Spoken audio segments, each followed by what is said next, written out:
Hi,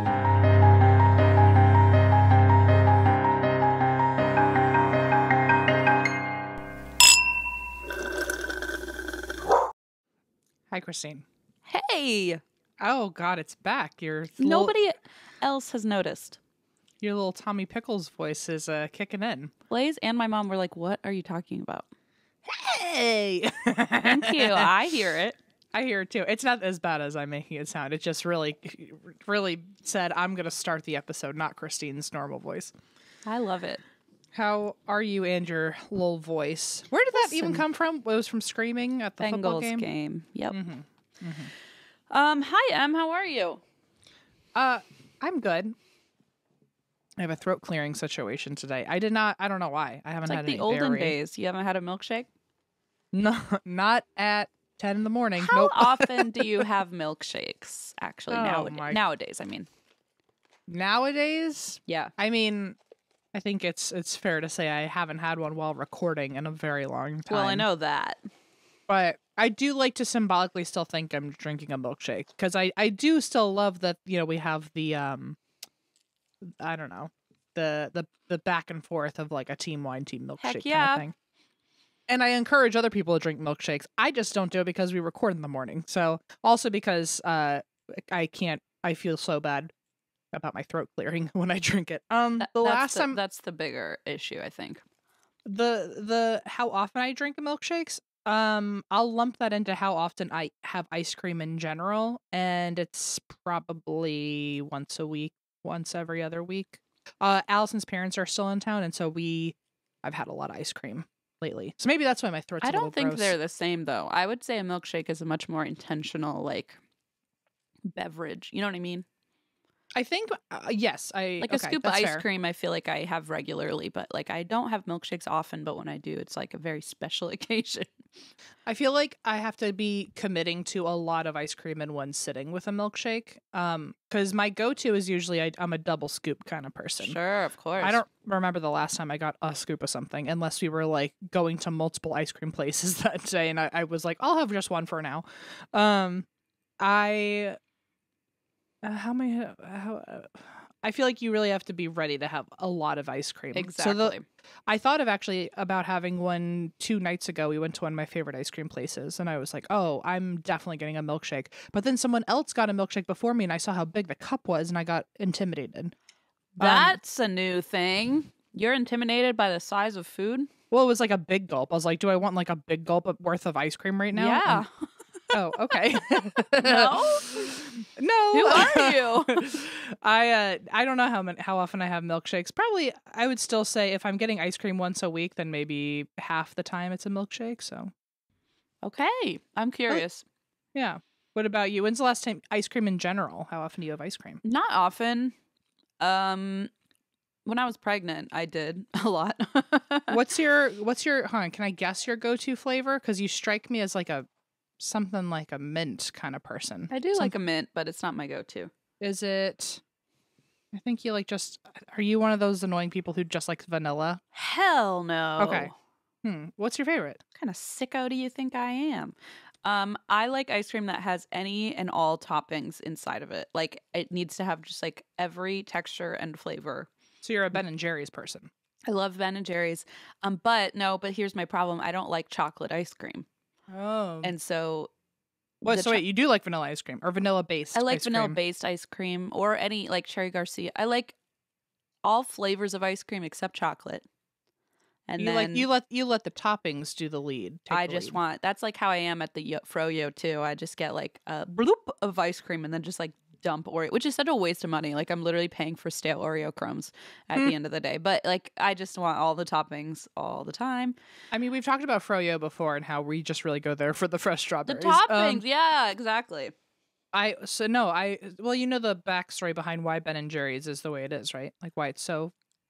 Hell no. Oh, so I don't know if it's Ben or Jerry, but one of them doesn't have the sense of taste. Which is he's literally an ice cream person and can't taste. Are you serious?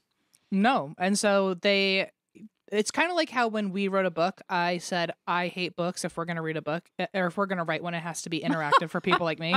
He basically said, I can't taste ice cream. So if we're going to get ice cream for people like me, it has to be texture based. Okay, but what kind of sadist said you have to start this ice cream company to a guy who doesn't eat ice cream? There actually is a really interesting story about how they created ice cream. And it was like you, we were like, you have to write a book. Right. For them, I'm like, did somebody say you have to start an ice cream company? And he said, fine, but only if it has a lot of crunchy items in it. There was something where he was still passionate about it. I don't know if it was like, because I know they were both also activists. So I don't know if it started there or if it was like one of them, I think, came from a family of ice cream people. Okay, but, I see. But anyway, he was like, if I'm going to enjoy ice cream, I can only enjoy the textures, not the taste. So we have to put a lot of shit in each of our ice creams. Depressing. Because like if I didn't have a sense of taste, I'd be like, what's the point? Well, he found the point, and it was apparently a bunch of chunks of different things. And so anyway, that's why they always have so many different textures in their ice creams for people who can't taste. That's amazing. I didn't know that. Well, clearly for people who can't taste, and also me, because that's how I feel. But anyway, that's my question of the day. How many milkshakes do you eat? I like your questions of the day. I feel like it has us, what they say, the little kids, shake out the sillies, you know? Is that what you did in response? I feel like I kind of dusted the air off of like, oh, now we're going to like record a podcast. But first, let's warm up and talk to each other, you know? Well, get to know each other for once. It's been a while. It's been a while. I've forgotten all about you. Not only has it been a while, but it is coming up on, I think this is the week of our 6-year anniversary, Christine. Oh, my God. I think it's the week. 6. I don't know if it's the official date, but 6 whole years together. Wow. How do you feel after 6 years with me, Christine? Old buddy, old pal. How do I feel? Say something nice. You better. Elevator music. How do I feel? I feel so lucky. I do too. I'm so really lucky that I'm so lucky to have you and to work with you. And I was having a moment of reflection earlier and I got a little misty eyed. Aww. One dramatic tear slipped out. Perfectly rolled down the cheek. If there was a camera, the light would have even hit it just so. Well, my next question was, did you film it for Instagram being a Gemini? You're like, this is me today. No, because I'm a Gemini, I didn't film it for others. I just really appreciated it, and I watched it happen in the mirror and just let it happen. For yourself. Yeah, I get that. I get a good self cry. But I just can't believe it's been a long time together, and I'm very, very happy to. You know, you're right that it comes out. So our podcast birthday is next week, February 11th. Well, so this episode comes out Sunday the 5th. So and the 11th is a Saturday. So this is the last episode before our podcast birthday. And the next one will be our official 6 year. Well, it'll be the day after. The next one, yes, it will be like our first in our get this 7th year of podcasting. Shut the fuck up, Christine. I know. Wow. Okay. Well, good to know. We should. I'm gonna think about it. I'll have another tier just for you. I'll have another drink, and we'll all be happy. You know what? I'll have a milkshake for our next episode. Okay. Because you've humbled me. You know what? I'm straying from the path, and I really committed that first year, and I drank quite a lot of milkshakes. Yeah, we did really drive it home. Sometimes I listen to the old episodes and I'm like, wow, I'm fucking hammered in these episodes. Okay, but Christine, I really want you to be hammered for the next one. But not when we're recording at 1 PM, okay? I can't do that because then I just lose the rest of the day. So we gotta record later. So. You win. That's true. Okay, we'll reschedule in the future. We'll have to find us a special time where it's perfect tipsy milkshake time, situation. Have fun, a little happy hour. Maybe just take since this is our 6th year, maybe do 6 shots, whatever you need to do. Just a casual 6 shots, yeah. Just a casual, whole handful and plus one more. Okay, sure. Okay, so it's settled. Great. Before we move on and you say no, what are you drinking today, though, Christine? And why are you drinking today? I'm drinking another sparkling water. And ooh, a beveragino. I can't I can't stop eating goldfish. So that's why I keep asking you questions and then muting myself. Fascinating. I am doing the same thing over Peek here with my behind the pretzels. curtain. Yeah. I just know people hate the sound of chewing. Understandable, but also my tummy needs to get filled because otherwise I'll get nauseous. We don't want that. We're old now, folks. We need to eat to settle our tummies when we record. I know for next year when we talk more about, or next week when we talk more about our 6th year, we should be like, oh, what was your usual, routine before we record an episode, that first year. And now it's like, and now I literally am just like, there's just like medicine everywhere. We just have like supplements and vitamins. I literally have got my magnesium, everything. I'm trying to hydrate. Hello. I'm literally like, what happened? Wow. I don't know. We used to be a bright, bushy-eyed, bushy-tailed, what is it? Bright-eyed, bushy-tailed 24 is how old I was when we started. Is that serious? That's so youthful. It hurts my It hurts my own fucking feelings. It's really fucking youthful. Anyway, if you're 24 and you're listening to this, get ready because it's about to be a real roller coaster. Start taking your supplements now. Yeah, start now, just in not case. To sound like my mother, but my body's falling apart because I didn't at 24. Well, okay. I've been doing yoga every day, and not every day, but I've been trying to do it as often as possible. And I have that issue where if I don't do something 100%, then I immediately fall off the bandwagon. So like, oh yeah. Yeah. And I think that's a pretty normal thing. So like, especially with like exercising or like, I would always go like too far. Like I would get obsessive. And so I bought a habit tracker so that now I can color with colored pencils. I can color in the days that I do it.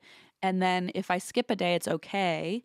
And I just fill in the next day. And so at the end of the month, I get like a nice little color wheel. And I can see, even though there were days where I skipped, it's still like quite a lot that I was able to, complete my tasks. So I'm trying this as a new way of keeping myself accountable without like forcing a daily habit that I'm like, especially because like I got kind of sick yesterday. I had a cold. And I was like, I don't want to do yoga today. And that's fine. And so I skipped yesterday and I did it today. So I'm trying to be kinder to myself, which is, hard. You know what everybody. well, I'm not going to tell you what you should do. But what I would do too is on the days where you didn't, I would mark like I respected my own boundaries and listened to my body today. Because there are times when if you see all the days that you didn't do it, it might look bad. But you could also see it as like, on this day, yeah, I didn't do it. But I was listening to my body. That's true. Well, the space is about this big. I would say it's probably like 1/3 of a centimeter large. So I don't know how much I can write into it. I can put a smiley face. Okay. Yeah. I only say that because it's in my mind to be nicer to myself because I'm also trying very hard. And so far, knock on whatever you have, folks, to keep me motivated. But this is the longest I've gone keeping a habit and keeping a routine. And it's like not even 3 weeks, but that's big news for me. 3 weeks is a long time. And there have been a few times where I have stepped away from trying to be as productive as I have been, but I have to remind myself I'm listening to my body, and my body says that we can't do that right now. And and you know what? Some days I just don't fucking want to. I'm not even listening to my body. I'm just like, I just want to sleep, and that's okay. Like sometimes, fair enough. Or I wanted to go to the Bengals game at 1, and I'm like, I don't want to do yoga afterward after I've had beer all day. So it's like, sometimes you just don't fucking want to do it, and that's okay. Just relax. Just be nice to yourself. We're all trying our best, I don't think I heard what you're drinking though. Oh, just water because I'm boring. Well, it's liquid death, so I'm not boring. I'm actually very cool. You're raw. Yeah, I got it. I'm cool and chill and raw and real. Oh, is that their slogan or something? I sure hope not. They're gonna absolutely sue me if I go around saying that's their terrible slogan. I think it says "kill your thirst." Oh, murder your thirst. That is their slogan. I'm not proud of this. Well, you know what? I don't give a shit. I DM'd them recently, not recently, a while ago, and I was like, "Hey, Would love to I work with you remember that. sometime. Because I was like, you know what? We have a show called That's Why We Drink. I don't drink alcohol. And there are a lot of people who have come up to us and we're very lucky that they have said that we've made them feel safe in spaces where, they can't drink alcohol anymore. Or maybe they don't Totally. want to drink alcohol anymore or whatever the reason Or is. they just don't like it. Yeah. Or they don't like it. And so anyway, I kind of pitched like, we're in a drinking show that, alcohol doesn't need to be involved. Love to work with you sometime if you're interested. And they wrote basically, thanks. Like, it was like, okay, that's what we have a manager for, right? Like, that's literally her job. This was literally it was a while back. But I also thought at the time they were so much smaller. And I was like, oh, maybe they really would want to work with us and we could help them. But Nope. Nope, I guess not. But they did fine on their own. But I still think about it. They didn't need us. Not even a little bit did they need us. Also, But I literally sit here drinking it every episode, and I'm like, they're literally getting advertising without working with us. Oops. Well, it ended up working out for them anyway, I guess. But like in terms of us still talking about them. Yeah, they got their ads. But no, I still think about it. I'm like, man, I really went in with good intentions, being like, it's a small business that I'd only heard about like from one little like hole in the wall store out here. Mm-hmm. And I was like, oh man, like I really like them. I want to help them out. And then they ended up blowing up anyway. So congratulations. I want to help them out, and they rejected my generosity. Well, no, that's not totally how I meant it. But I know. I'm teasing you. I know. But I did think like, oh, I would love to like promote them on the show. Like maybe other people would like to hear about them. And then it didn't happen. But I still love them anyway. What do you like the sparkling ones, the bubbly ones? Sorry, I'm so old. You okay? I swallowed. Oh my God. I swallowed wrong. And so now I'm crying. Okay. What? I'm sorry. I swallowed wrong, and so I had to mute myself to cough. I see what's happening. I was like, you were choking pretty quietly. Oh, no. No, it was actually incredibly loud and annoying. So I'm glad that I muted myself. No, I'm just drinking the mango one, the sparkling one. But I like the berry one. The sparkling berry is my favorite. I'm boring. I just like the Can I tell you also, water. We got a promo box recently in the mail. Unexpectedly, both of us got one from Death Wish Coffee, which I've always wanted to try, but like never really committed to because it's kind of pricey, and I was like, I don't know. But my stepdad has always wanted to try it, so for Christmas I gave him this like promo box. I was like, I'm not gonna pretend I bought it, but it came to us in the mail, and he's so excited about it. And he talks it up so much that I'm like, man, I gotta just go buy myself some. So what I'm saying is their promo box worked. But what I'm also saying is I love that the brands we associate with are like Death Wish, Liquid Death, Murder Your Thirst. Like it's all very Liquid Death. It would be a good brand deal if they listen. If you're out there, I thought it was genius. I was like, death, it is a death, great drinking, call. drinking, drink water. But yeah, exactly. I thought it made perfect sense. Okay, we're gonna call our manager Maggie later and be like, help, folks, get Liquid Death on the horn because we are over it. Okay. Moving on. Okay. Are you ready to do story time? Yes. Okay. Because I have a prompt this time. Oh, what does that mean? I have something to ask you before we get into it. Is it what I'm drinking this week? Because we did that already. No. Okay. Here it is. Episode 313. Okay. My story today is kind of, I don't know what the right word is. Hodgepodge. I don't know how. Hodgepodge, I think, and then the brand is Mod Podge. Okay. So I have a hodgepodge kind of story today. Where I kind of like it. I liked it as a category, and I feel like we could do more with it in the future if people like this kind of thing. Okay. So here is a collective episode, and the theme is haunted dorm rooms. Ooh, okay, now I'm really into this. All right. I'm ready. So obviously there's several colleges, there are several dorm rooms, and there are several ghosts on campus. So this is truly like barely even a collection. It's only just a handful, a sprinkling, if you will. And if people like it, we can do another sprinkling in the future. Well, then also we can prompt people to send in their stories, I'm sure That's there's true. lots of dorm stories people have out there. We should pair this nicely with a haunted dorms themed listeners episode. You could probably literally search the word dorm in our inbox and find a bunch. Oh yeah, definitely. So the prompt that I had for you, because I'm taking from when we were doing rituals, and we always got a lovely little prompt, and I really like that. I felt like, again, it had us shake off the sillies. I totally agree. So I'm gonna maybe start doing that a little more often. That's a great idea. I'm full of them. 6 years in. Okay, finally. So I wanted to ask you: was your dorm and or college haunted? I feel like every college has like a fable or a lore, you know. You know, I went to a school that was like so heavily academic. I feel like, not even heavily academic. That's not the right word, but like just very serious. Like it was a political science school, mainly like a international studies and that kind of thing. And I feel like people were very serious about like working at the Capitol and like working on the Hill, and like it was all about politics. So I feel like that I wasn't able to find my like group of people that and then my roommate was Allison, who certainly did still doesn't quite believe By the way, in ghosts. My roommate is currently Allison. I know.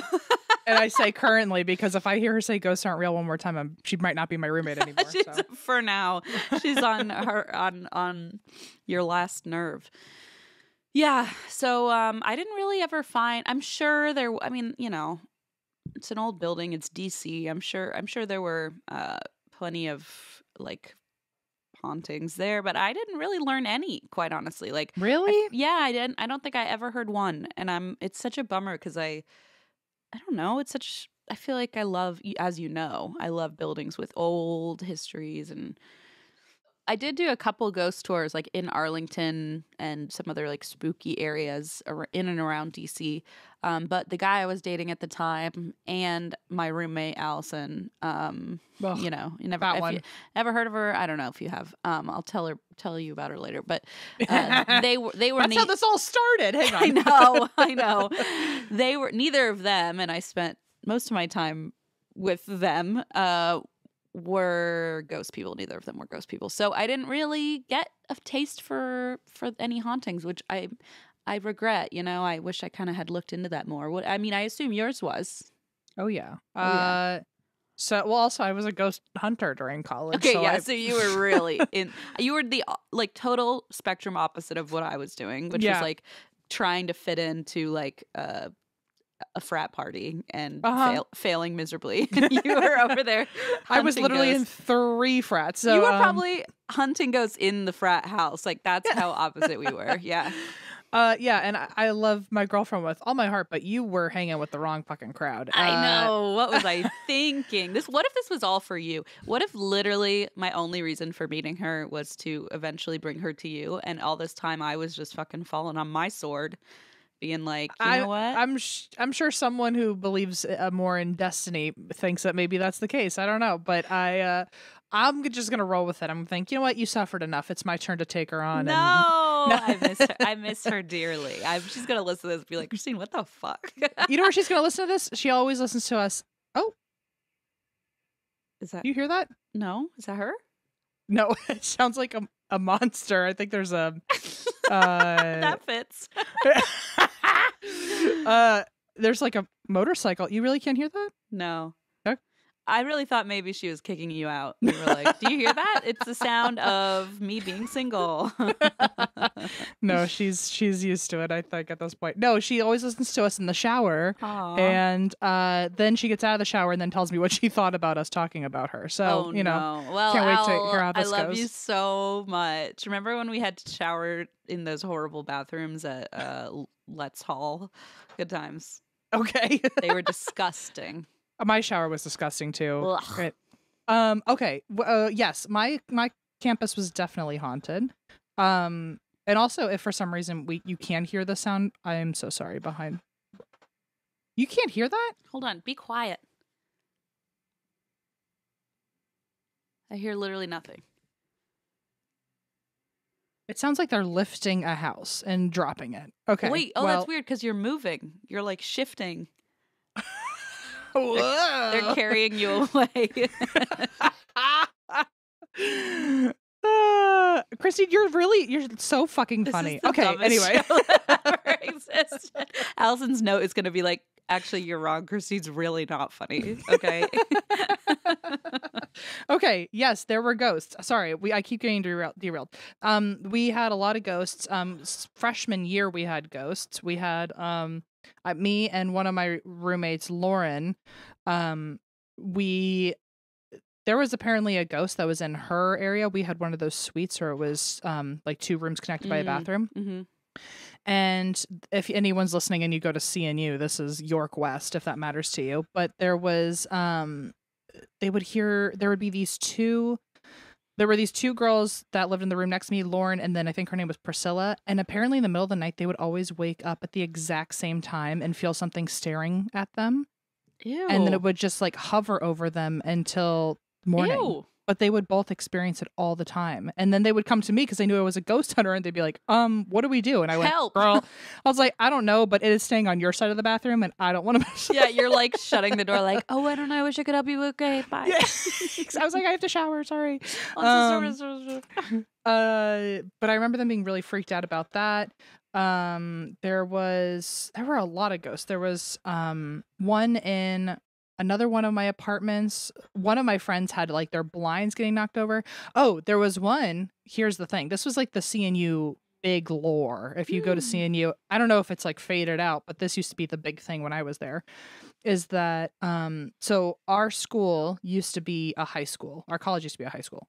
And so it was kind of a bunch of stuff. We really took over like land that was once an apartment building, and then a different part of it was a high school, and a different part was like something else. But the part that was a high school became the theater department. And so if you were friends with any of like the tour guides or the RAs or anything, usually if you were really good friends with them, they would after hours sneak you into the theater department, and there were parts of it that never got updated into a college, and they were just creepy. They were just abandoned rooms, and there was particularly one area that looked like it still was the old high school gym. and we were in a water town, so there was a lot of flooding, and so I guess because it never needed to get fixed up, it never did get fixed up. But the flooring in that gym, all of the hardwood floor was all warped and like disgusting and creepy. Anyway, did it have bleachers still? Not the part that I saw. Okay. But it was just like you could tell like where the hoop would have hung and things like that. Creepy. And there was always the story in the theater department of a little girl that died there when it was a high school. And they always said that the little girl was still walking around. And if you were in the bathrooms by yourself, which were originally high school bathrooms, you would still hear her. If you were in the bathroom by yourself, you would hear giggling in another stall. It sounds like Moaning Myrtle. Yeah, exactly. Or like in the middle of the night, you would hear like if you were like there overnight and you were walking down the halls, you would see a little girl running by and things like that. And did you ever see that? I never saw it. I always wanted to, but anyway, that was the thing with me. And then also there was apparently a body in the walls at one point. At one point, like just temporarily.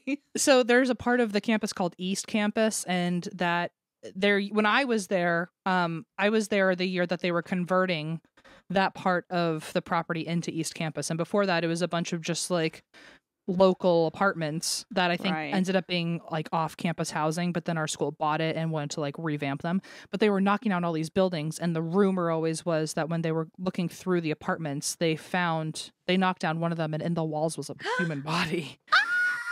And I never found out if that was true or not, but I heard it from someone who said they saw the body themselves, which I don't fucking know what that means. But anyway, those were the big things. So those were my ghostly. Those were the big things at CNU. If you went to school there, you had heard about them. Interesting. Okay.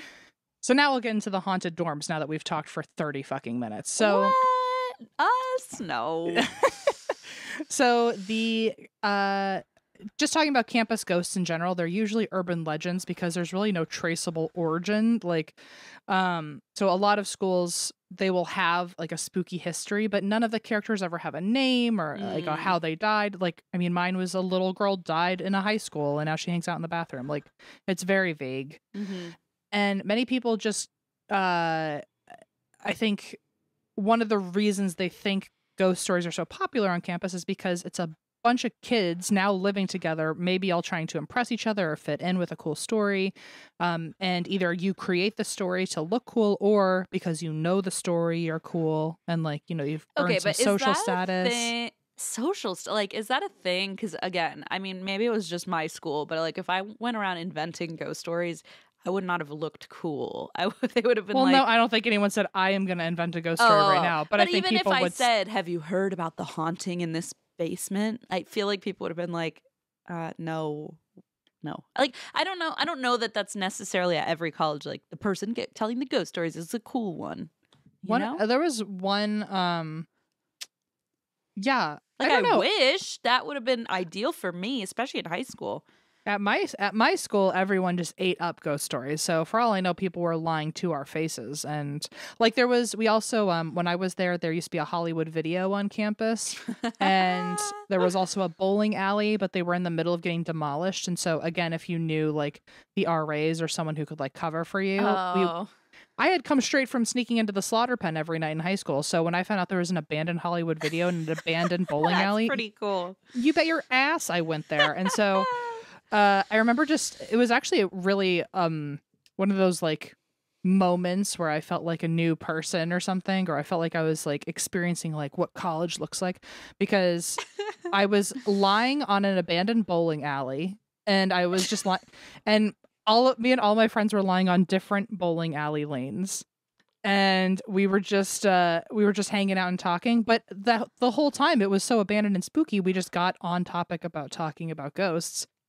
And that's when I heard all the stories. So for all I know, they were making it up. But anytime I mentioned the haunted little girl, you know, in the theater department, everyone knew who I was talking about. So I don't know who created it, but if it was fake to begin with, they started a true legend. Oh, yeah. I mean, I think that's how a lot of these are. It's sort of like it just goes back like class and class and class. Like some of the stories I feel like I've read people having in college was like it was started or it was first talked about in the 80s or whatever. I feel like they go passed down. Anyway, I don't know where it starts from, but I'm like social status achieved for me as far as I'm concerned. Yeah, maybe it depends on the school. I feel like some like fraternities or something, like a really bro-y fraternity, I feel like the cool guy's not the one. I don't know. Maybe I'm wrong. Maybe I just don't know about I don't know. Things. If you came to my school, maybe we would have had a different experience, or you would have had a different experience. But okay, so according to the author of America's Haunted Halls, his name's Matthew Swain. He said that young adults are particularly hardwired for sensation seeking and exploration, which is perhaps in order to establish independence from their parents. So that's where they come up with their makes sense. Creating stories. He also says that horror movies and ghost stories are safe pathways for an adrenaline rush, which never thought about it that way. He also says one role of ghost stories on campus is to help create a sense of community amongst the transitory populations of students. Wait, say that again. I'm sorry. Yeah. I know, I couldn't get through that last word. One role of ghost stories on campus is to help create a sense of community among the transitory populations of students. Yes, so that's what I meant about like bonding. Passing them down through classes. Yeah. Exactly. Psychologists also think that students use ghost stories to stay safe because it's a way of focusing on threats and trying to problem solve your way out of something. So I think I've never thought of it that way, but all right. And it also, at the same time as being a spooky, scary story to share around, you're still spreading potentially local history, passing on folklore, and indoctrinating new students into an unfamiliar social scene. So wow, those are the main reasons. And some of them are also cautionary tales. So here's one cautionary tale for you. This is our first ghost story. This is at Point Park University in Pittsburgh, and it's an old dorm building that was once an apartment before it was a dorm. And there's a story of a tenant falling asleep because she was smoking. Or not because she was smoking, but she was smoking. She fell asleep. And Oh, wait. because she was smoking. So as she was falling asleep, a cigarette in her hand fell into her chair and the whole apartment caught on fire. Horrible. She did not make it out. And now students claim that they can smell cigarettes and fire in the hallways. Oh. So I guess the cautionary tale there is don't fall asleep with a cigarette in your hand. I don't know how many people are doing that these days. Definitely don't. I mean, that's often starts fires. Mm-hmm. In Kenyon College in Ohio, do you know what Kenyon College is? Mm-hmm. Okay. So there's a story there that a fire killed 9 students in 1949. And this is such a spooky thing, paranormal wise. 9 students died in a fire in 1949, and now the students say that they hear voices shouting at them in the middle of the night to wake up and get out. Oh, that's so sad. So now it's almost as if they're living that moment of history on loop. That's really sad. I'd be freaked out because I would think for a second there really was a fire, and then you wake up. Absolutely. And then I'd be like, wait a minute, who is waking me up and shouting? Oh, God, I just want to sleep, you know? Yeah, and sleep so I can skip my 8 a.m. class. I don't want to experience a horrible part of history. Yeah. Here's a good one. This is, the college is in Gettysburg, which Gettysburg is one of the Civil War's most famous battlegrounds, also most haunted battlegrounds. And they have a college. So I guess it's not that hard to believe that the college would also be haunted. What's the address? Well, it's okay. So Gettysburg College is they have one graduate who said that everyone that ends up in a certain area or a certain dorm building, they usually have a lot of ghost experiences, and pretty much if you go to Gettysburg College, you will leave with a spooky story. I can believe that for sure, just based on the name and the location. Oh, I can too. Especially so there's one part of the college called Penn Hall. It's the oldest building on campus. And not only is it part of the campus, Christine. Was it a fucking Civil War hospital? Mm-hmm. They always are. They always are. It was also a morgue. Oh, it's the hospital. It's where people are really in pain. That freaks me out because it's like, of course, if anywhere is haunted. It was a morgue during specifically the Battle of Gettysburg. Wow. Do you know how many people died during that? Sometimes I try to remember this fact, and it's 51,000 in. Jesus. Guess the time frame. The 51,000 people died. I don't know. 3 days. Holy shit. And so the college also became morgue. I'm assuming if 51,000 people died in 72 hours? Yeah. Everything becomes a morgue. You're just like, where do we put these fucking bodies? I mean, there is just death everywhere. It's horrifying. So that building happened to, to be that and a hospital. And now you have to sleep here and do homework and stuff. Mm-hmm. Good luck. Good luck. Yeah. And I mean, the ghosts there, it is thick with spiritual energy there. I imagine. One former student actually said that they ran into the basement one time, or they were going into the basement. I don't know if the laundry room's there or something. Maybe they were fucking around like I would, and they were just in the basement. Maybe there was a bowling alley down there and they wanted to lay on it. Maybe there was a Hollywood video and they needed to bond. But they went to the basement and witnessed the war hospital. And by that I mean, here's a quote.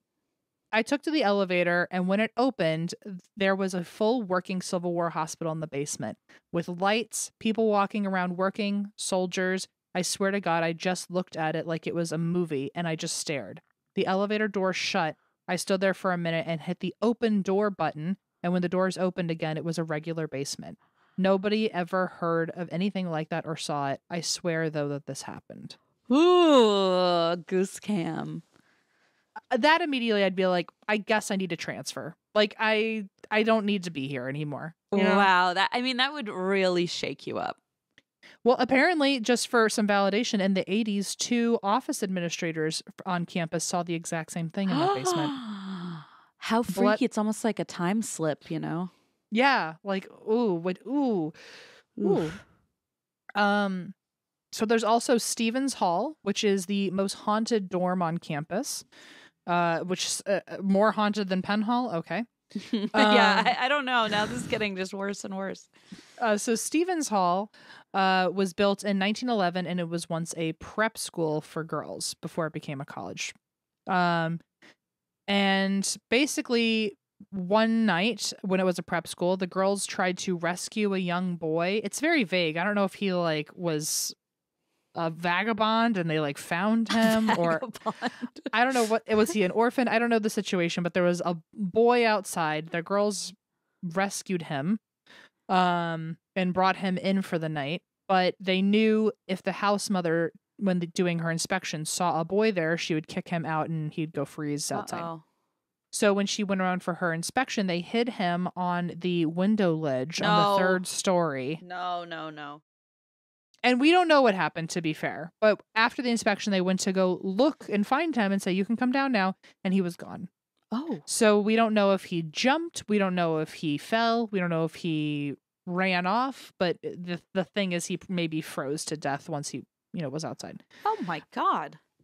And people still claim to see his face in the window. They call him the Blue Boy. Oh. And sometimes people hear voices near the room, and they say that the Blue Boy is trying to get back inside for warmth. Which we can now say, after being on tour, one of the weirdest stories we had to tell on Here for the Booze was at the Queen Mary. One of the stories we heard when we were doing research is that when the ship used to travel from New York to England, it was before they had heat on board, and someone must have died in the haunted room B340, because one of the common paranormal experiences there is that you'll be sleeping and wake up to somebody climbing into your bed, spooning you, and then whispering in your ear, "I'm so very cold." I've heard this 40,000 times, but it still gives me goose cam. I'm so very cold. And the fact that multiple people have heard it with that very specific old-timey phrasing. No. Also, reminder, we're going back on tour this month. If you would like to. That was not an intentional advert here, but it was a nice little segue. And anyway, we're going back on tour in a week or 2 weeks from now. And I'm sure we're rightfully very nervous, so please clap very loud for us. And definitely go buy tickets. It's called On the Rocks instead of Here for the Booze. So have a good time. That's why we drink.com/live. So anyway, when I hear this story of the Blue Boy trying to get back in for warmth, I think of, Here for the Booze. I'm so very cold. Oh God, with your little raspy voice, it's even worse. It almost did that cool, like, multiple children in my throat sound. It almost pulled A Christmas Time Is Here. God forbid. Okay. So there's also Huber Hall. Huber? Huber. Huber. Okay. And that place is also haunted. Students apparently wake up to feeling something on their chest, like a pressure on them. And they also see things get knocked over off their desks. They see things get thrown around. Some students actually wake up to their alarm clocks going off at random times in the middle of the night, even when the clocks are not plugged in. Oh no. I know it. And another student actually said this about his room. In the middle of the night, I felt something brushing against my feet incessantly. When I opened my eyes, I saw 3 black silhouettes shining lights on us. When I opened my eyes, one of them was shining a light on me, and when I sat up, all 3 left the room.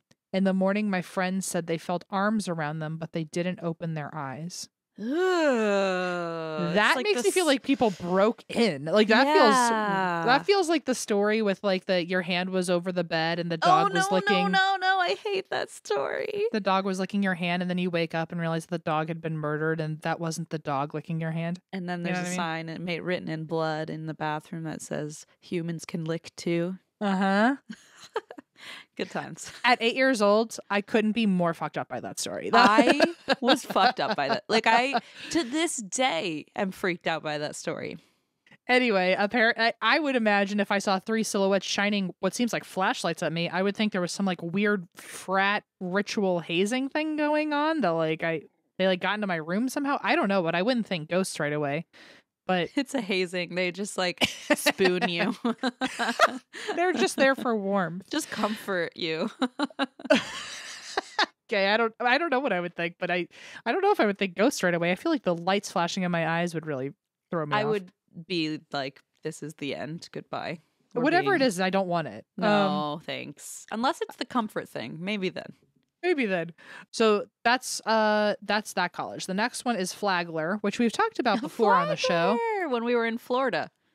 We did. We have covered it on 2 different episodes. The St. Augustine Old Jail. We covered it in 113, and then we also covered it again in 228 because I think I didn't know we covered it before. I forgot about that. And that was, we always said one day we might accidentally cover the same thing twice, and that story is the St. Augustine Old Jail. Isn't it in the book? It just might be. So I feel incredibly familiar with this story at this point. But I'm not talking about the St. Augustine Jail. I'm just saying if you recognize the sound of my voice saying Flagler College, it's because of those episodes. Right. So it's in St. Augustine, Florida. And Flagler is one of the top ranked schools in the South. And it is, boy howdy, so haunted. There's one student there named Corey who said that one night her roommate spotted a figure in all black standing at the foot of Corey's bed, staring at her. She thought Corey was standing at the foot of her own bed, staring at an empty bed.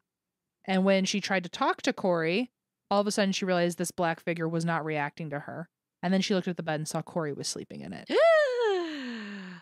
And for the rest of the school year, the figure always stood in the corner of the room nearest Corey's bed and watched them sleep. I mean, did the roommate not tell Corey? Because I feel like if the roommate told Corey, Corey'd be like, not my bed anymore. Apparently Corey knew and was like, as long as they don't touch us, I guess I'm cool with it. And honestly, I would be like, Corey, that's not right. That can't be right. That's not right. I'd be like, I hope you have a great time in the room with this thing that may or may not touch you. I am talking to my RA and I'm also moving across the country immediately. Yeah, I'm also changing my name and I'm taking this too far, but I'm very scared. I'm certainly not going to stay here. So I think the thing too is that Corey often always wore black. I mean, it looked like her. And so she was, until she found out it wasn't Corey. So at Flagler College, there's also the Ponce de Leon Hotel, which is a hotel turned dorm hall, which I'm sure that's a very exquisite looking dorm. Oh yeah, it's probably nice. Probably swanky. I'm just imagining like the Ritz-Carlton becomes a dorm. I don't know why, because it could be like the Red Roof Inn. You know? I don't know. I wouldn't go that far, but well, I remember Henry Flagler being like really over the top. I mean, true. The reason that the jail was pink for a long time is because he wanted to like paint it to not look gross or something. Like he was very fit into the like beautiful aesthetic of the area or some shit. Yeah, he thought it like was actually like a gross building and he was embarrassed by it. So he like made them embarrassing. I know. So I think he and then they like straight up moved the jail, I think, because he was like, it's too close to the rest of my city.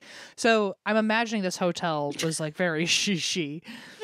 But even though it was very fancy, some students here demanded to be relocated because of how many ghosts there were. So years ago, a boy fell off a balcony rail outside and died. Shit. Interesting, because it seems like that was the story at the other college. Yeah. And now students hear him walking in the halls, giggling, laughing. They hear voices. They hear shouting. He is all over the place. I'm glad he's having a good time, but like, don't giggle near me.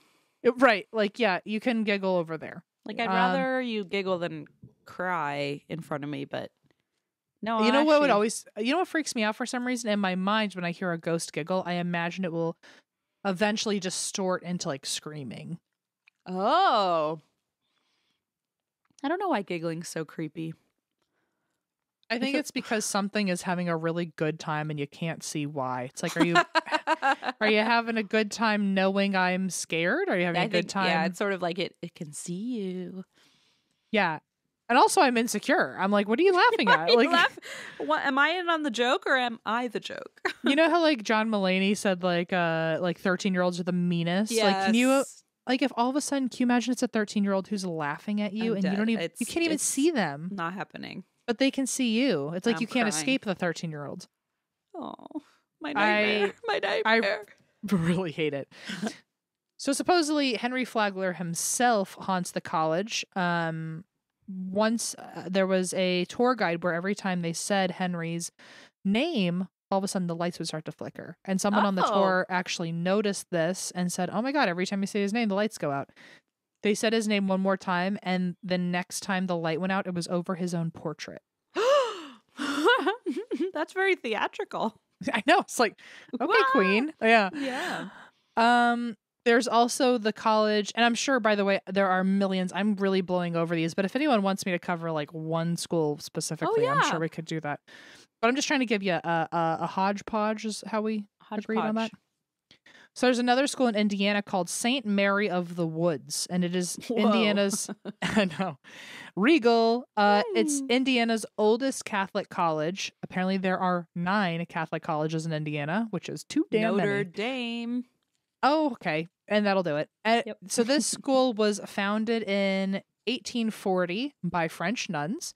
It was also the first women's business college, which I appreciate. Oh, okay. The first one in the state, at least. And there's one hall there called the Foley House. And the Foley House, in the 1960s, there was one night that a nun there named Sister Esther, which I don't like that they both end in stir. Yeah, the stir is a rough one. Sister Esther. That's a lot. Sister Esther. We could sing Sister Sister. Sister Esther. There it is. I knew you would step in. Well, like I have an Uncle Michael and they both end in Cole. Oh, Uncle Michael. I feel like every Uncle Michael I ever had or knew, it became Uncle Mike because it was just easier. For some reason, Uncle Michael stayed. And now every time I feel like I'm saying it and I feel like I'm in a Dr. Seuss book or something. Okay, so so one night a Sister Esther went to check on a student named Isabel who said she was going to be working. But when she saw Isabel standing alone in the hallway and not working like she was supposed to, she basically said, like, "What's the situation?" That's exactly her words. She said, "What's the 411? Spill the tea, sis. What's your beef?" What's your beef? Like, girl, what's your damage? Is what Sister Esther said. And Isabel said, "Oh, I'm just really tired of that one nun coming in all the time." And Sister Esther was like, "What nun?" And Isabel said, "Oh, she just like shows up all the time. And every time I try to talk to her, she just like leaves as I'm talking to her. And I can never see her face. So I don't know who it is." And then the theme song started. Sister Esther. She, yeah, also like how rude if you're speaking to her and she just leaves. And she just like doesn't show her face. She's like, it's like, so you're going to show up in my space while I'm working. And then I try to engage with you and you bounce. What's your damage? What's your damage, Sister Esther? So Sister Esther goes, that nun you're describing doesn't sound like anybody that should be here. Like, I don't know who you're talking about. And the nun eventually becomes known as the Faceless Nun of Foley Hall. Forget it. Faceless? No, thank you. Isabel saw her again in the art department. At another time, a student asked Sister Esther if she'd seen the other nun that was looking for her, but the description didn't match anybody. So it can talk. Like, it does talk, right? Yeah, I guess so, right? That's freaky. What's she saying? I don't know. She's saying, "Where's Sister Esther?" Didn't she say that? Or I think another student, the nun was saying that she was, the student saw the faceless nun, and I guess the faceless nun said, "Oh, Sister Esther's looking for you," or "I'm looking for Sister Esther." Anyway, they ended up not being able to figure out who it was. And finally, another student said, there's another student describing her saying she was a funny looking sister and you're going to think I'm crazy, but she didn't have a face. Ew. And Sister Esther had several strange moments in the art department where, this is a quote, "One time in a figure drawing class, I was over in one corner of the same big art room. I was over in the corner of that same big art room, and a girl near the windows looked up and said something. We all looked at her, and I answered her, but I guess her name was Celine, the student that started talking to nobody. Celine looked most startled and said, 'Sister, you were right here next to me a moment ago.'" So basically they were in art class and the student just starts talking, thinking Sister Esther's right next to her, but nobody was. Ugh. Other times, Sister Esther heard a woman's voice with a German accent in the halls saying, "Go away and don't bother me. I'm busy." Oh. Which, like, so now she doesn't talk, but will approach you. And when you talk, she'll leave. Mm. But then when she can't see you, she'll talk and the voice will say, "Leave me alone." Girl, make up your mind. And she can also hear. Yeah. She can take speak a and lane. hear. Because she's like hearing people coming. I don't understand her situation. She really needs to figure German? out. Chill out. Yeah, like, I don't understand. But why are you showing up and then when people try to talk to you, you leave? And then when you're not showing up, you still scream, "Go away." Like, okay. It's like, we're trying to avoid you. That's the whole point of this. She likes the drama. Come on. Eventually, Sister Esther asked the house mother to intervene, who said that the school, she had the school hold a special mass to pray for the ghosts. And after that, there were allegedly no more, quote, troubles in Folly Hall. But in 1989, the hall was demolished, and we think that the demolition reawoke her spirit, and now people see her again in the church. She was finally calm. Yeah, now she said "go away" enough times we listened. They bulldozed her then. Mm-hmm. Damn. Here's another one in Ohio, my friend. Ohio University. OU, that's in Athens, Ohio. Mm-hmm.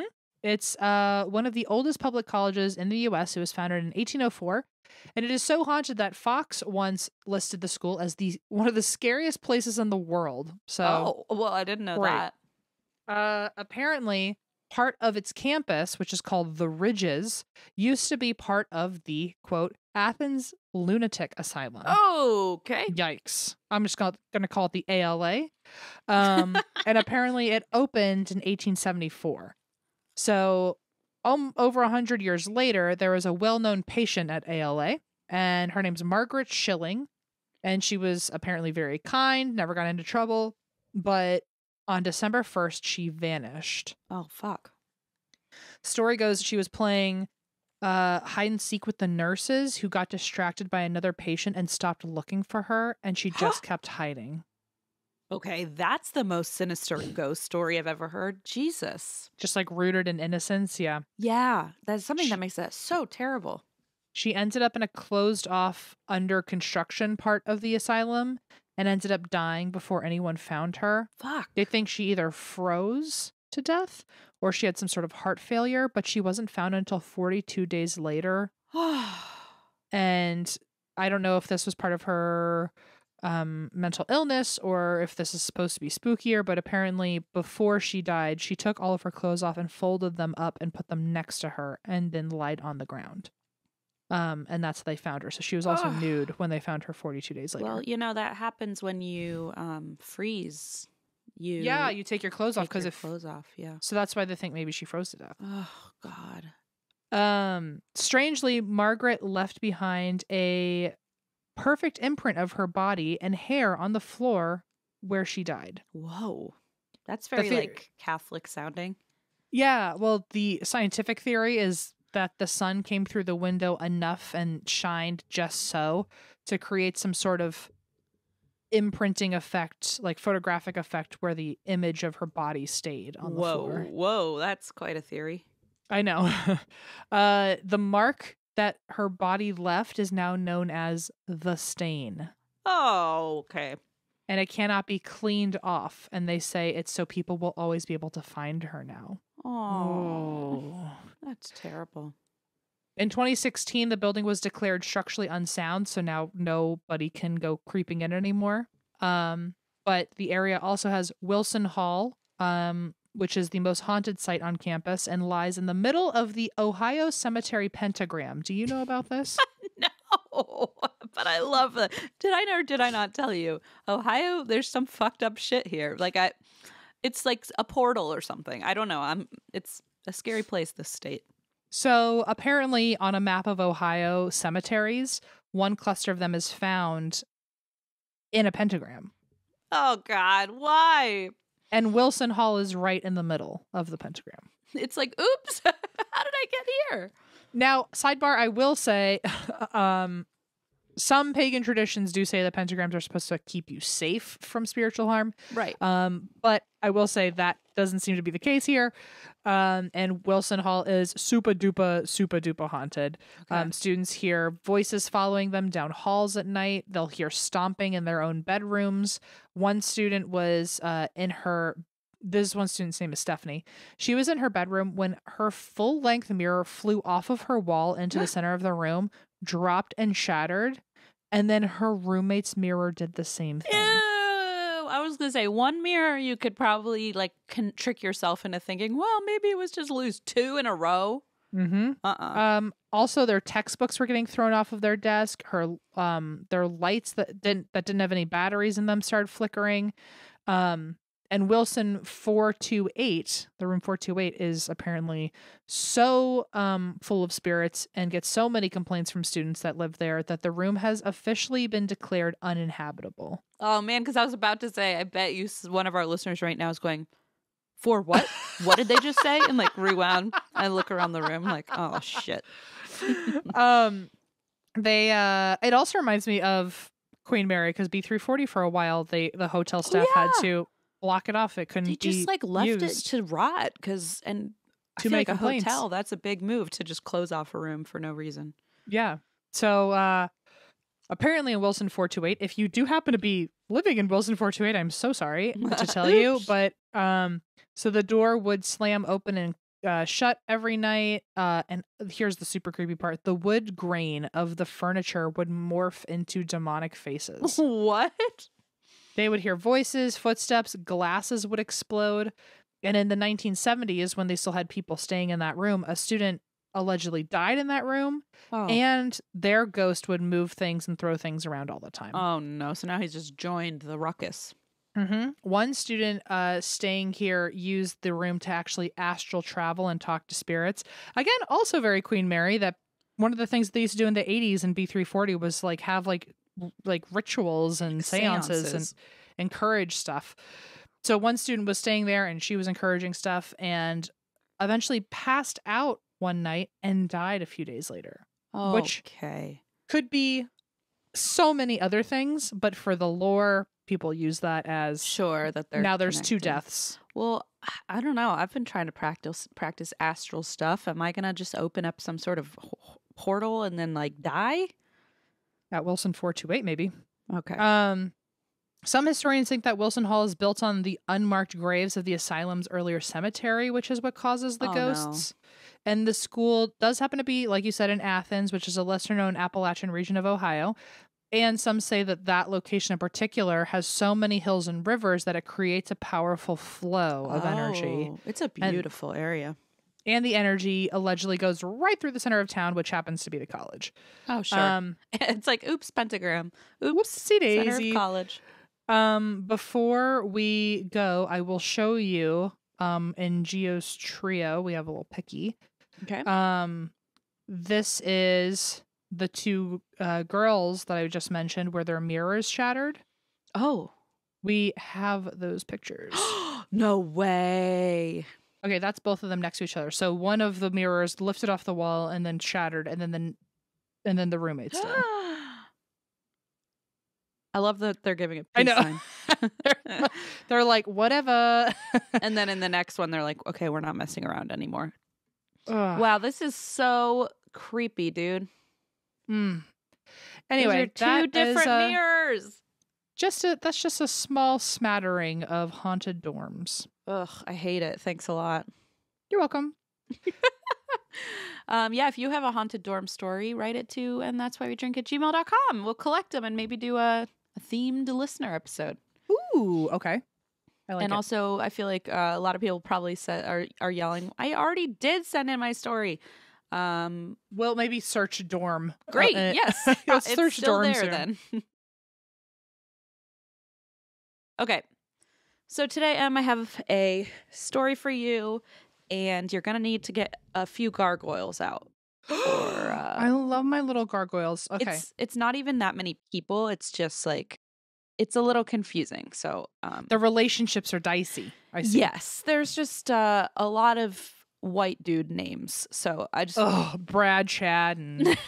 Todd, Whatever. actually. Okay. Close enough. This is the murder of Carole Garton. Carole Garton. Okay. I don't know this one. Okay. I hadn't known it either, actually. I did watch an episode of on Oxygen about this. And so you should watch Snapped?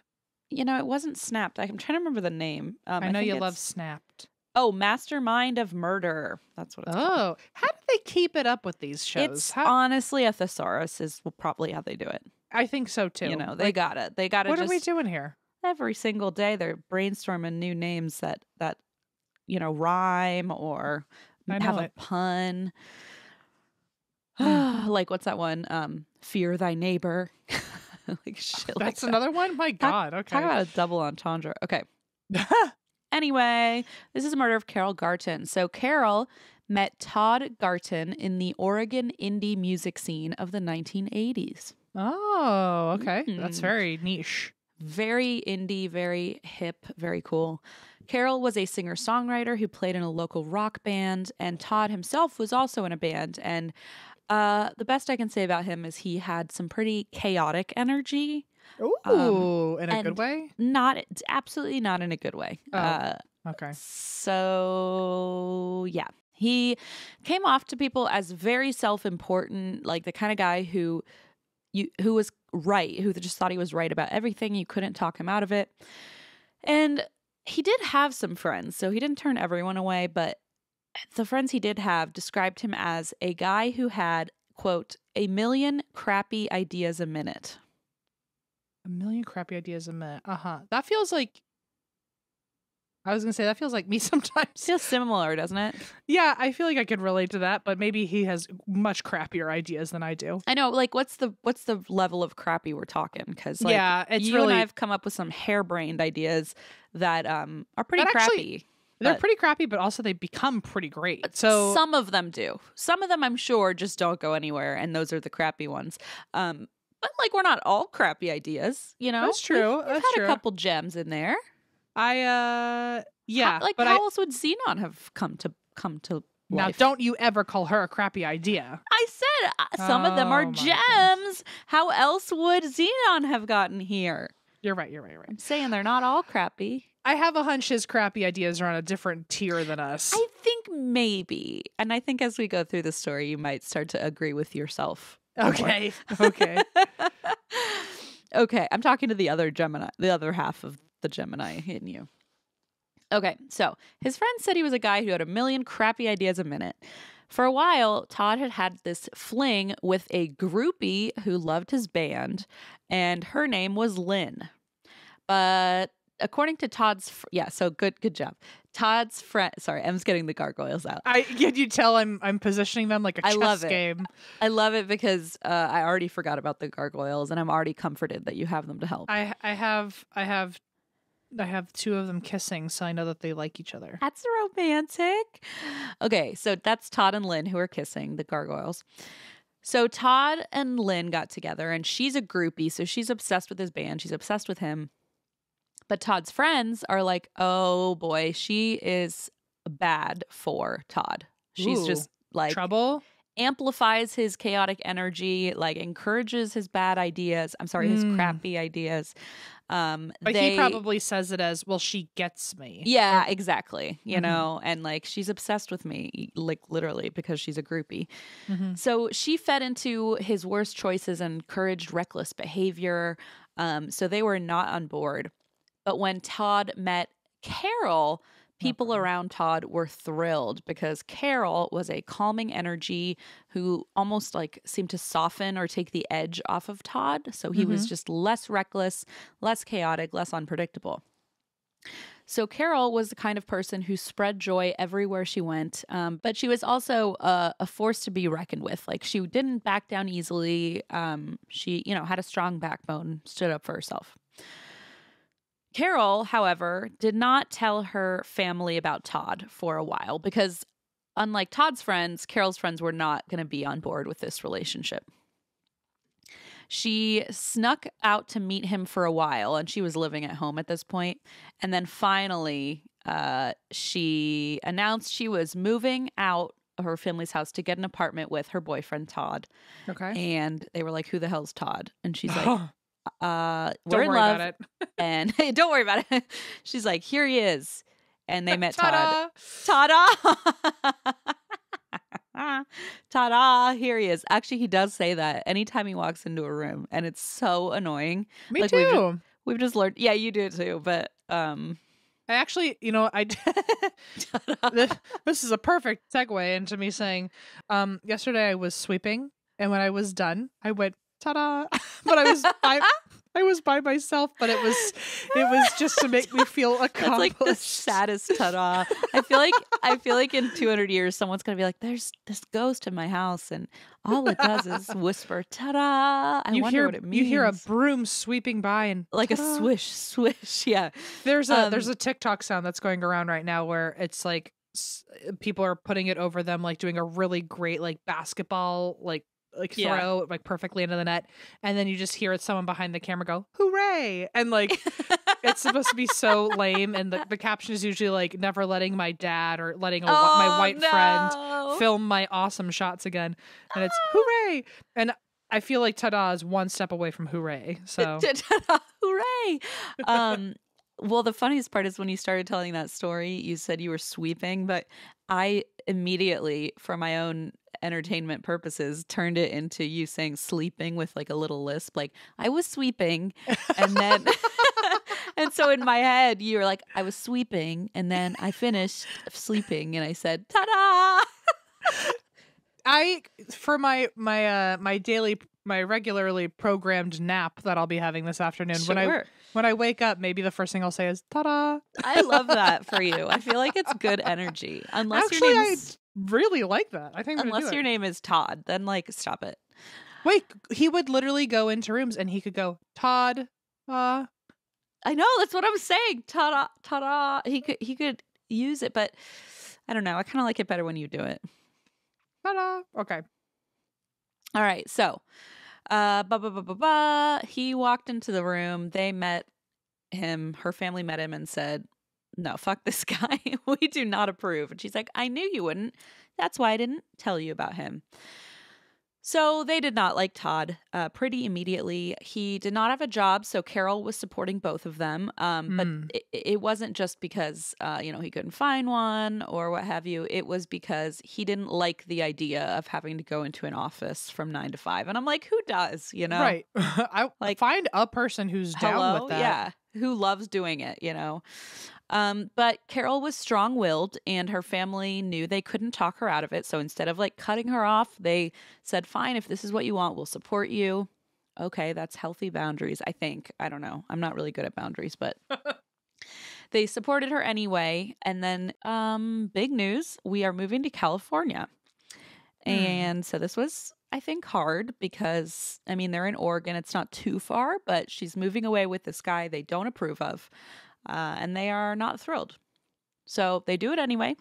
Todd gets to California and joins the Marines. He thought it would be better than a 9 to 5. So, makes sense that that's why he would have chosen that. Mm-hmm. But it also likely fed into his sense of authoritative superiority and his kind of complex, his God complex. So not great. He loved feeling powerful, loved feeling in charge. This is a scary combination to me. Well, it's also easy to do when you isolate the person and having them completely move away from everyone they know. From their family. That's a great point. The two of them got married, even though they seemed to be having relationship troubles. They went through it anyway. And eventually Todd left the Marines and he decided to start his own fencing company. Fencing?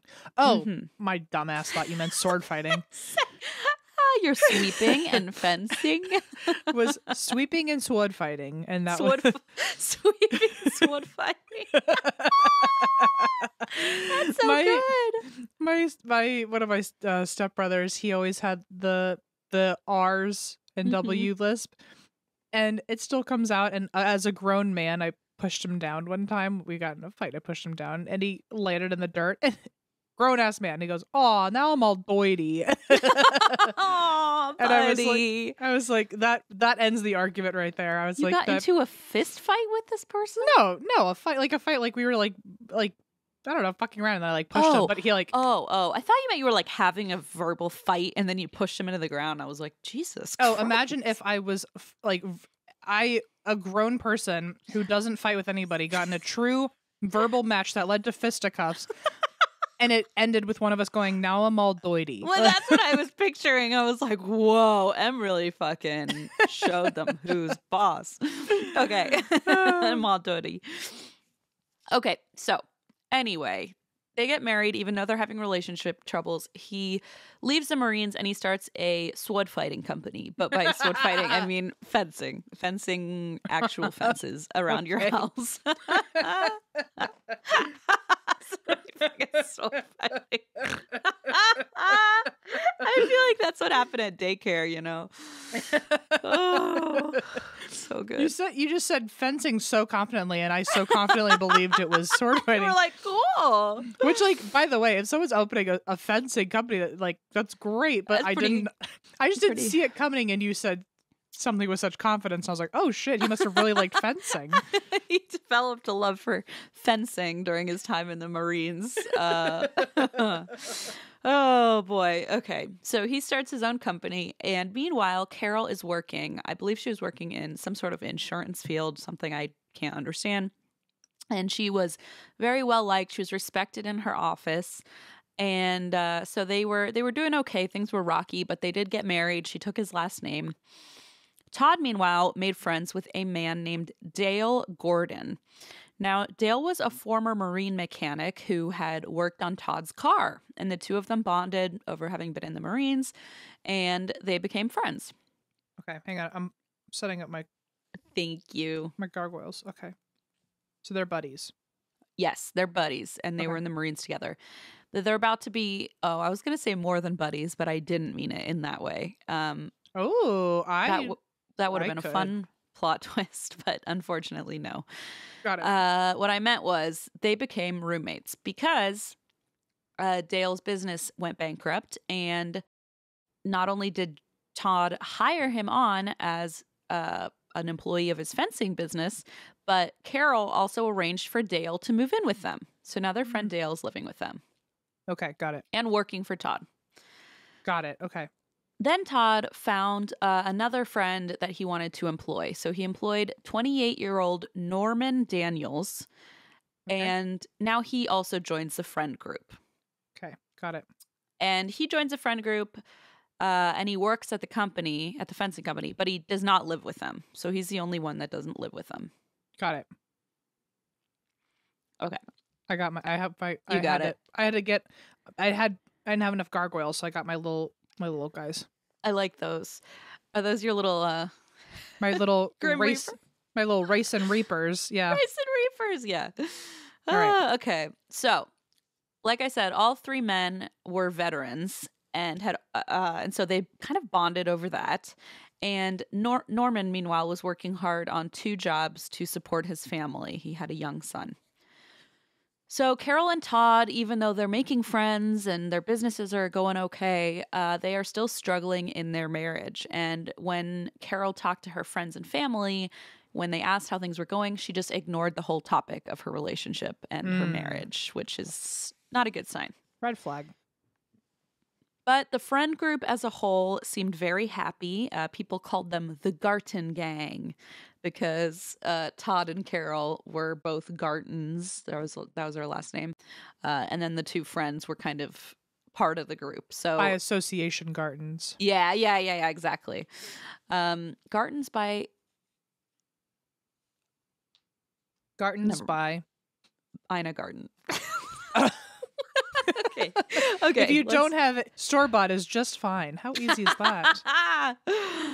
If you don't have sword fighting, yeah. Is that what you just said? I don't remember what I said. I feel like if you don't have fence posts, swords will work just fine for your fencing. Yeah, if you don't company. have sword fighting, fencing's okay. You know. Okay, so I feel like there's a gas leak in my house. I feel like my brain is just like not computing. The energy is a very odd one today. I'm so sorry. I feel like it's 100% me. I'm like out of it today. I'm so sorry. Allison, she's working on the other side of this wall, Oh, like no. on the other side of this wall. Oh. And she has always, I'm like, can you hear me when I'm recording? And she goes, no, I hear nothing. But then every now and then I'll just hear, and I really hope she's not on a Zoom call right now. She probably is like, has a tally mark where every time you do that, she's like, oh God, another episode I'm not looking forward to. Right. Or maybe she's like, I can't wait to find out in the shower what that laugh was about. Yeah, that's true. She'll probably be too It caught was up you in our... saying, I think there's a gas leak at my house. Oh my God. This energy is really fucking frenetic today. Like, we cannot keep it together. We're usually done recording by now. Anyway. Oh no, you're right. That's terrible. We have to record a whole other episode after this, Christine. Okay. Well, the day's canceled. Rein it in. Rein it in. Rein it in. Okay. So, Norman is working hard, 2 jobs to support his family. Carole and Todd are still struggling in their marriage. She does not talk to her family and friends about Todd. But the Garton gang overall seems pretty happy. They loved target sports, so they would get together often to shoot together. And Carole was a skilled archer, so she liked to use a bow. People said Todd seemed like the leader of the group, but Carole was, the heteronormative, emotional one to keep everybody together. In 1997, Carole had a big announcement. She was pregnant. Wah, wah. Wah, wah. Her friends were thrilled.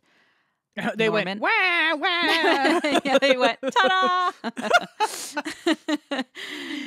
So her friends were thrilled about this because they knew her as someone who had always wanted to have a baby. And Norman and Dale, the two junior members of the Garton gang, were thrilled. The only person who was not thrilled was Todd, the father of the baby. He openly told babies,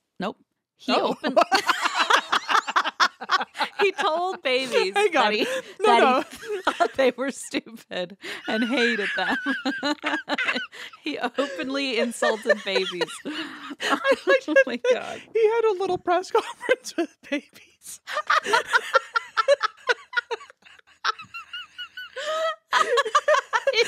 Like, he just drives from preschool to preschool, and he just gathers them for assembly.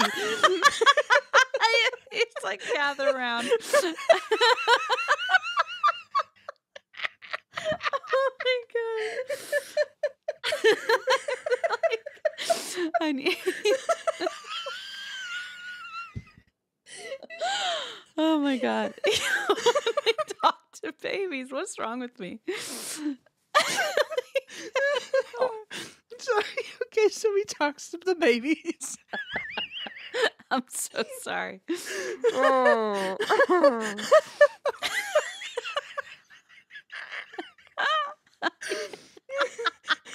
It hurts.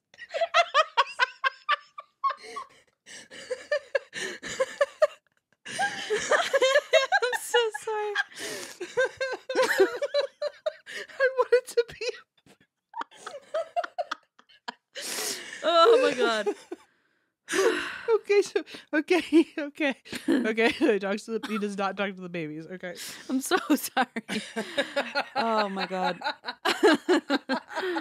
He doesn't. I promise. I don't think so anyway. There's gotta be I think you're onto something with the gas leak. Yeah. I need to get my carbon monoxide checked or something. I don't know. Okay. I'm feeling real woozy today. Okay. We're back. Wow. We're back. I think it's like lots of sleepless nights. Maybe that's what's happening. I don't have an excuse. That was just the funniest thing I've ever heard in my life. I said it so seriously too. I'm like, he told the babies. He Okay. talked to the babies. Oh my God, what's the matter with me? Okay. People said, okay, no, back to this. Okay. So, as I was saying, he openly told people that babies were pains who stole men's freedom and that he didn't want any. So. It's weird. Blaze said the same thing to me when you were pregnant. Yeah, I'm sure he did, as he's now like taking her to the aquarium at this very second. And so he was very much against raising his own child, like to the point that he started openly, randomly accusing Carole of cheating on him. So he would tell people, it probably isn't even mine. And she's like, Oh, shit. I've never been unfaithful to you. And he's like, no, it's someone else's baby. Like, he really was not on board with this. Shit. Carole didn't tell her family about her pregnancy until she was 5 months along. And of course, they were very, very happy for her, very excited. Her friends were very excited. And her pregnancy became her number one priority. Carole could not wait to be a mother. She had always wanted to be one. Her friends and family were supporting her, even if Todd wasn't. But unfortunately, tragically, she would not live to raise her child. I just want to put that out there now so that we all know. And this is a very specific trigger warning for pregnancy. Okay. Terrible pregnancy crime. Okay. On the evening of May 16th, 1998, Todd came home from work and found Carole lying on their bedroom floor, bleeding and unresponsive. Oh, shit. He initiated CPR while Dale called 911, but Carole didn't respond. She had been shot 5 times. 3 times in the head, once in the side, and once in the leg. Holy shit. They were fired at point blank range with a .44 caliber revolver. And unfortunately, when first responders arrived on the scene, they announced her dead, and her baby had passed away as well. And she was 7 months pregnant at this point. So wow. Very, very gruesome, shockingly violent. They described it as an execution-style attack, and first responders were shocked by what they witnessed. The former Shasta County District Attorney who was on scene remembers, quote, "The image of Mrs. Garton lying there dead in her very pronounced pregnant state is an image that I will have in my mind for the rest of my days." Yeah. So incredibly gruesome, horrific, tragic. They could not resuscitate her, and she was declared dead at the scene. Her baby was also declared dead at the scene as well. One responder says he remembers feeling simply angry that someone could do this to another human being and an unborn child. And when they, police came, obviously, and spoke to Todd and Dale, they were visibly shaken. Police took them to Major Crimes Base to interview them, and Dale seemed downright grief-stricken. This is the friend. Yeah, the friend.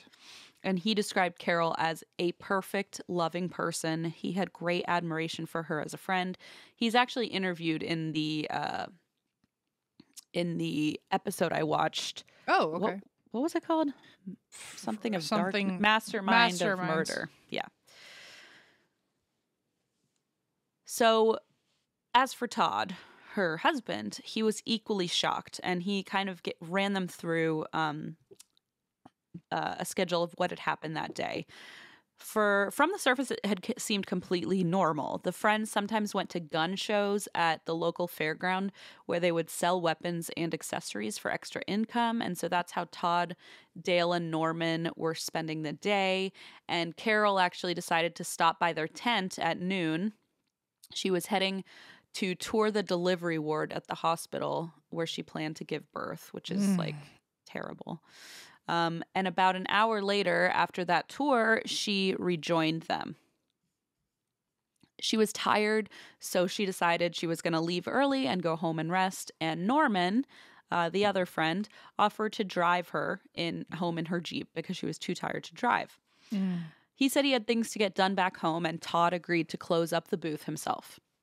So Carole rode home with Norman. Todd and Dale packed up the fare around 5 and headed home. But Carole's Jeep wasn't there, so they were like, oh, maybe she went out.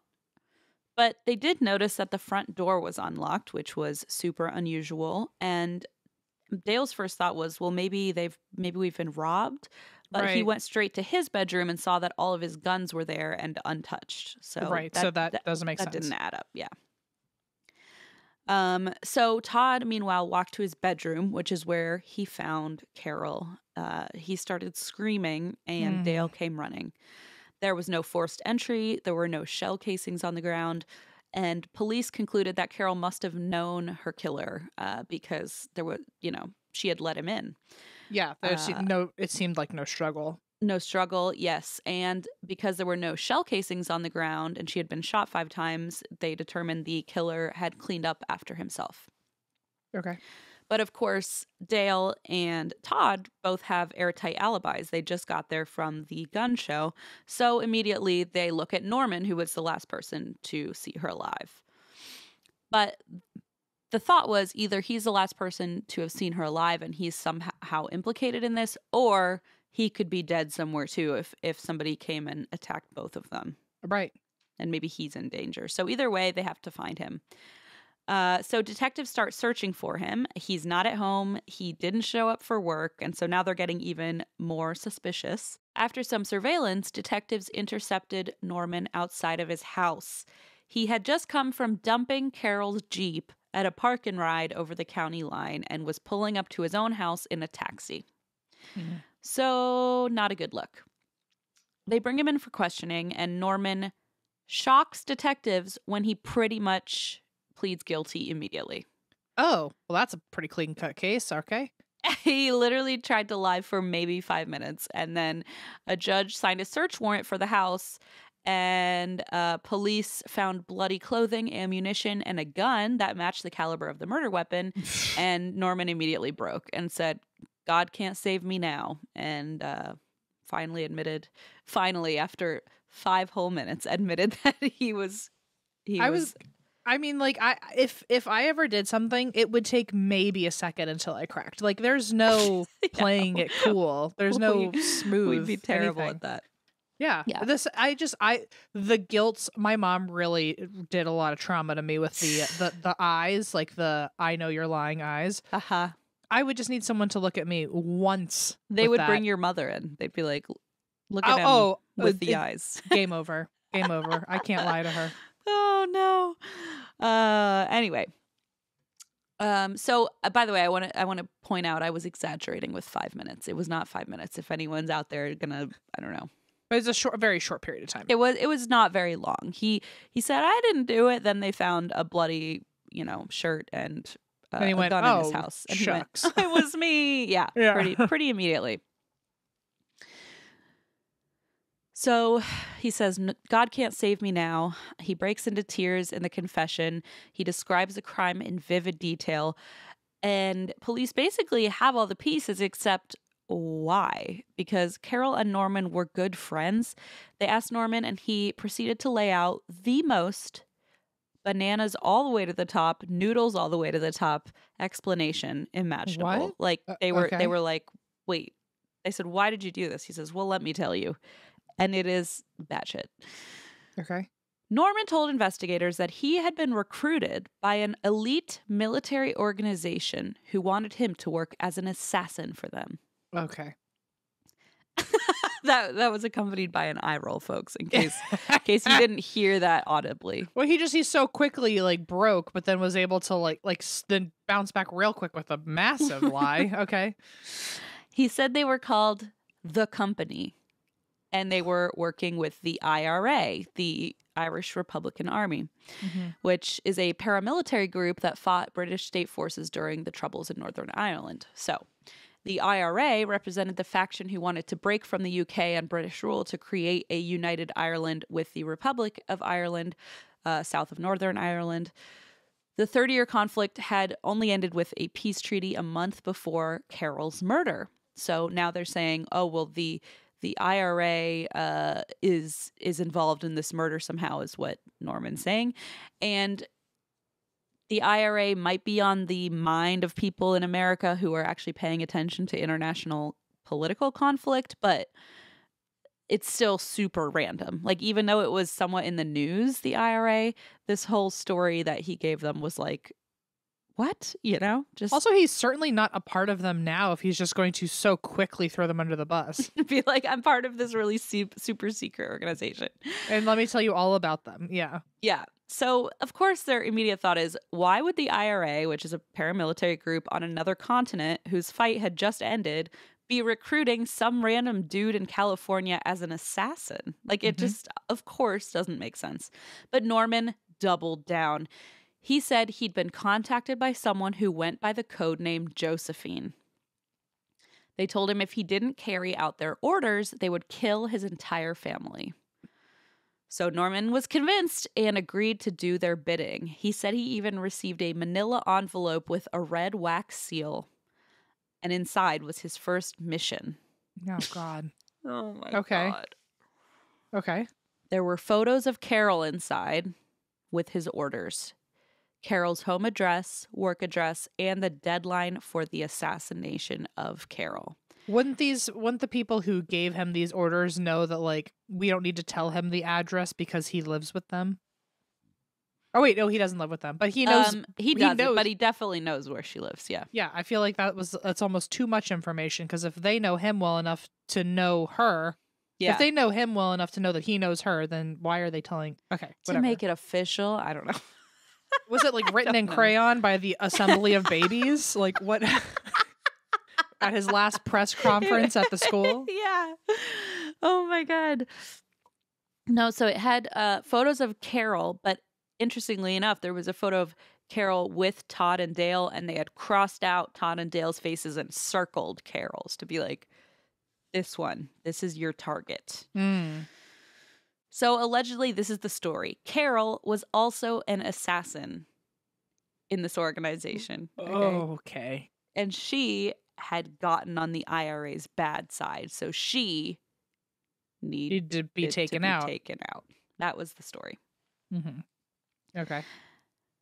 Norman took it at face value because why not? Because I was going to say, alrighty, well, I guess there's no arguing that. No further explanation needed. He took it at face value because, well, here's what you don't know, Em. The CIA was also involved.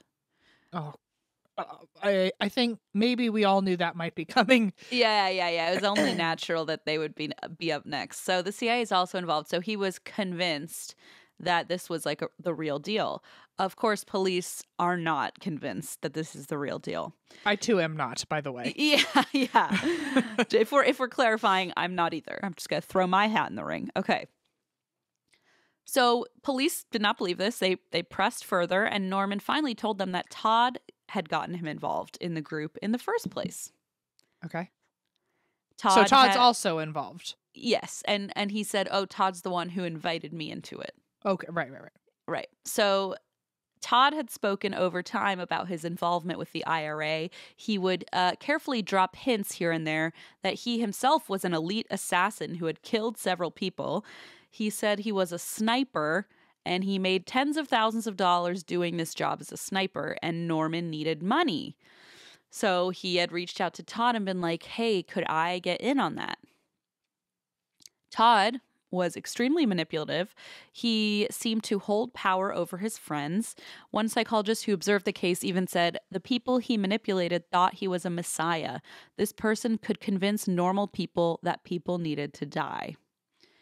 I mean, so, can I take a stab at what's to come? Go for it. I assume here that Todd tricked Norman into thinking it was an operative mission, but really he got him to kill his wife because he didn't want to have a baby. Ding, ding, ding. Okay. Not to spoil it for anyone, but I think we can all kind of sense what's coming.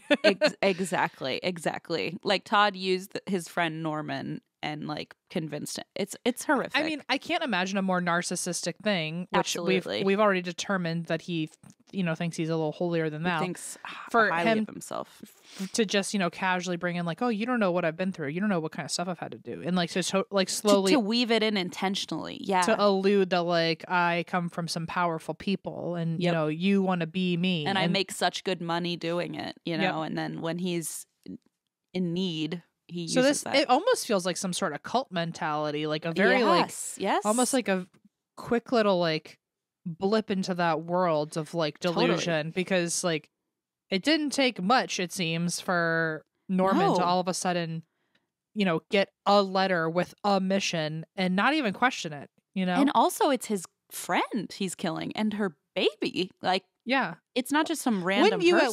Wouldn't you at least go to your friend who got you into the organization to begin with and say, hey, they want me to kill your wife. Like, what did the two of us do? This is my first mission, right? Like, of all things, I know. And so it's very disturbing because clearly he's been like manipulated to do this horrific thing. Not that I'm saying that's an excuse, obviously, but it's still just wild. Notable.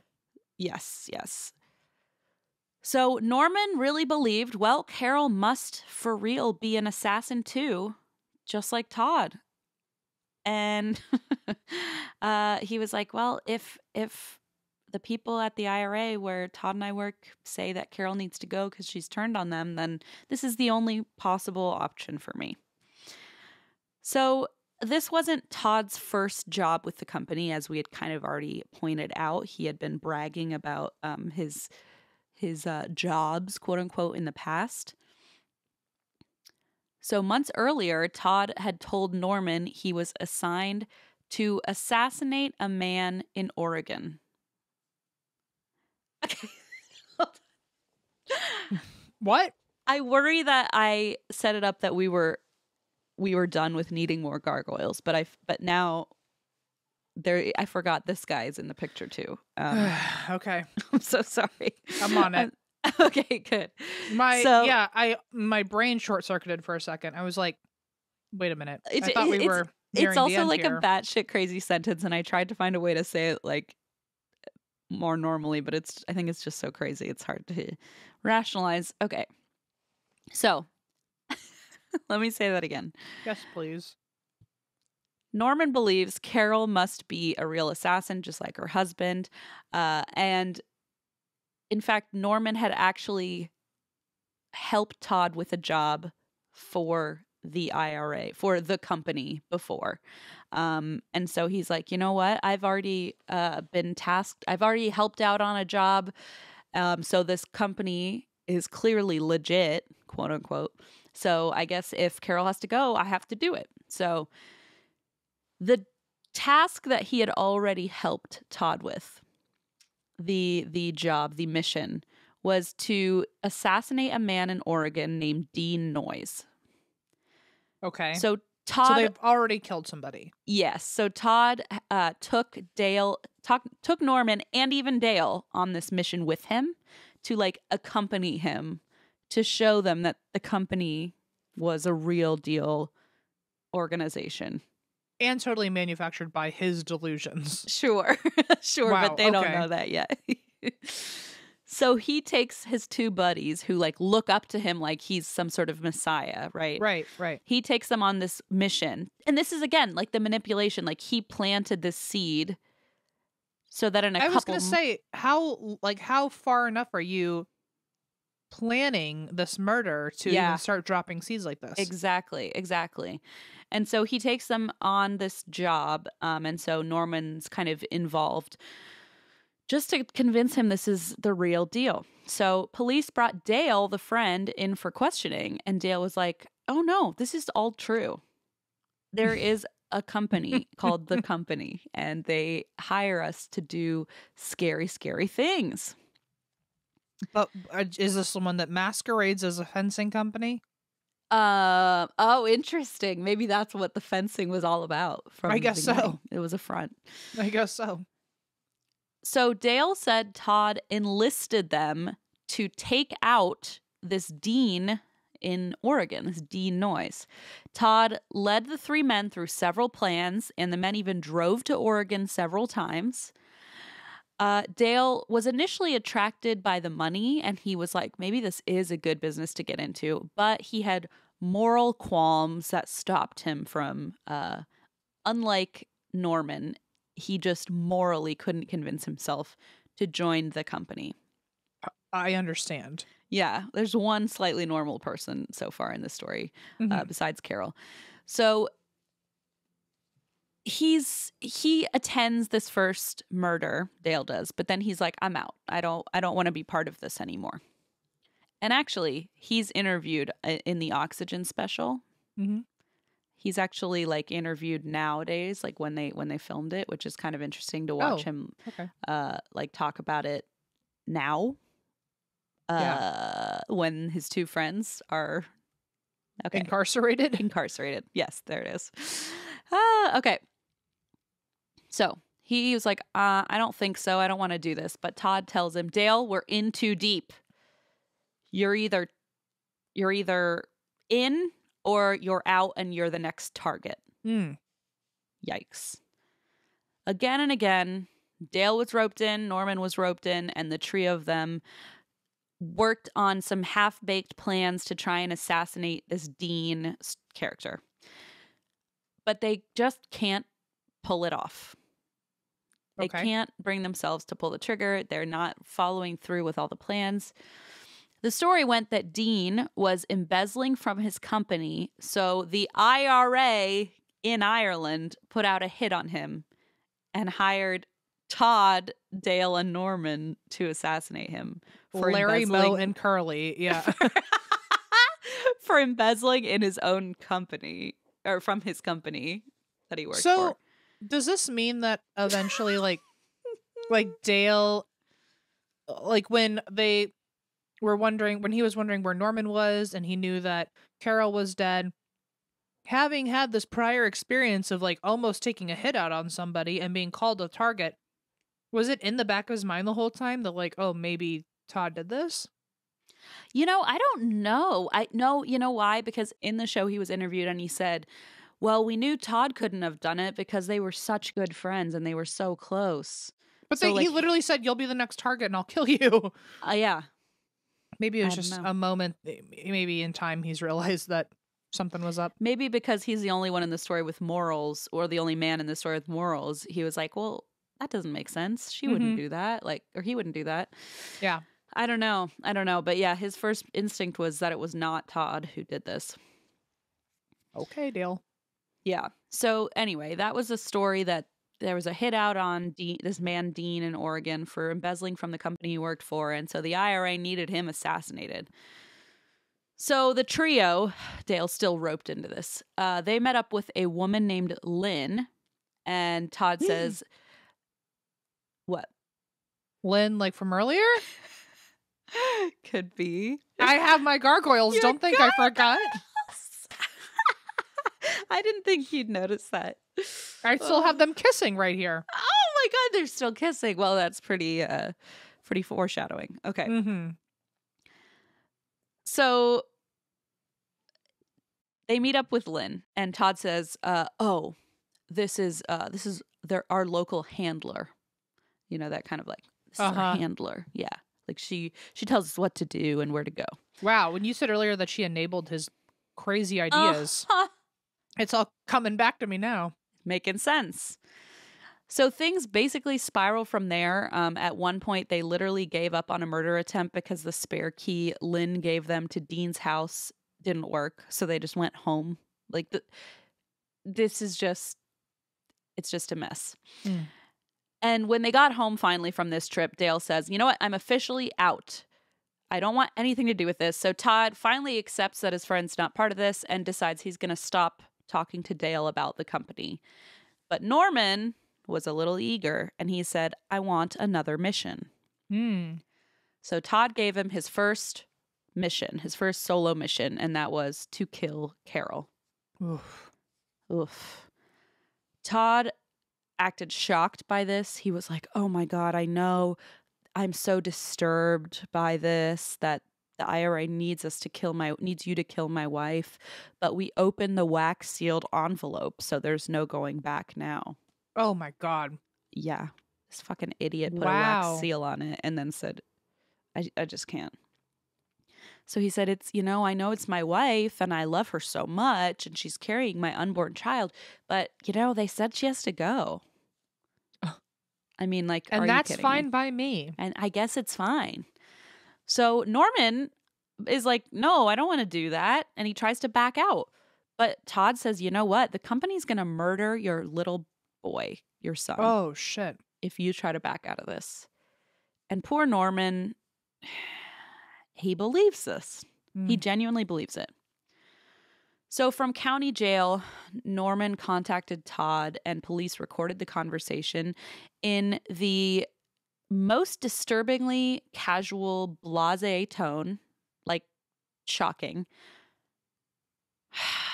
Todd answers the phone and he says, what's going on? Talk to me here. So you said you did it? And like his wife is literally bloody, like murdered in cold blood. Sick. Sick. He brought up his best friend murdering his wife as if they were just like talking about, I don't know, getting wings after work or something. Yes, exactly. It was like so unsettling and cold and creepy. And I think it's like the casual tone of it. Like, hey, talk to me. You know, like, are you kidding? This guy just murdered your wife and unborn child. So anyway, in the meantime, Carole, of course, tragically is laid to rest. Family and friends attended the funeral. It's just so fucking horrific that this is how her life ended. Detectives were introduced at the funeral to a woman who attended the funeral hanging on Todd's arm like she was his date. Ew. And they were like, hello, Todd, who's this with you? And she says, hello, my name is Lynn Noyes. So he's back with that girl. Back with Lynn. Does the last name strike any bells? Noyes. Or not yet? Lynn Noyes. No. Okay, let's keep going. So her name was Lynn Noyes, and police are finally putting the whole story together. So Lynn Noyes, as you've so astutely remembered, was the former groupie who Todd used to date before he met Carole. They even had an affair and stayed in contact during his marriage to Carole. So they were still seeing each other throughout all of this. Lynn was also married to a guy named Dean Noyes, who happened to be the company's first target. I get it. Yes. She was the handler, quote unquote, who helped arrange her husband's failed assassination.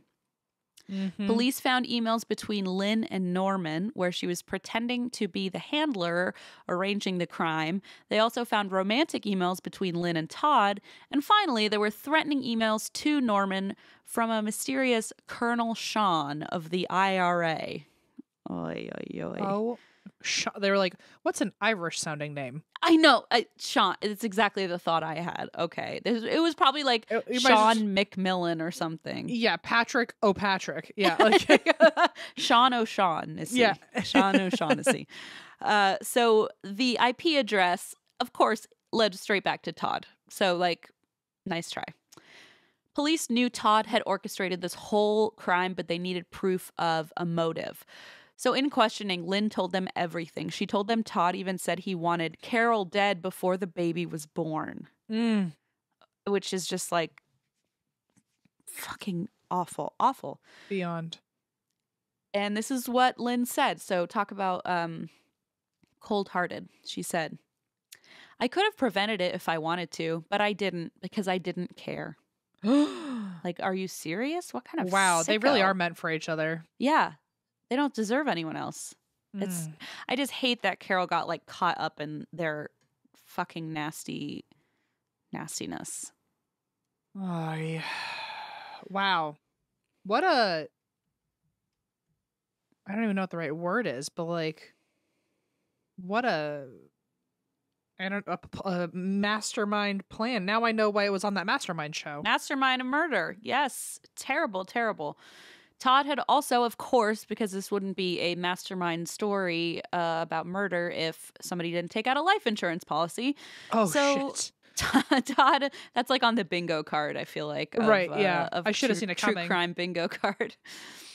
So Todd had taken out a $125,000 life insurance policy in Carole. And what's even more damning, guess who else had a life insurance policy on Carole? Lynn. Mm-hmm. Like, not even on her own, like, on her own husband probably too, but on Lynn, or on Carole. That's, like, so fucking it's obvious. It's almost so obvious. Like, I mean, so obvious. It's just like, how did this not get noticed right away? I think it unraveled pretty quickly. But you would at least think you'd be like, hey, Lynn, say you have a different last name around people. So, it doesn't get back. Great point. There were so many little things. Or, like, there was, like, with Norman, there was bloody clothes in the hamper. It's like, no one thought through, like, what was coming next. He literally picked up the shell casings, and that was about the extent of covering up he tried to do.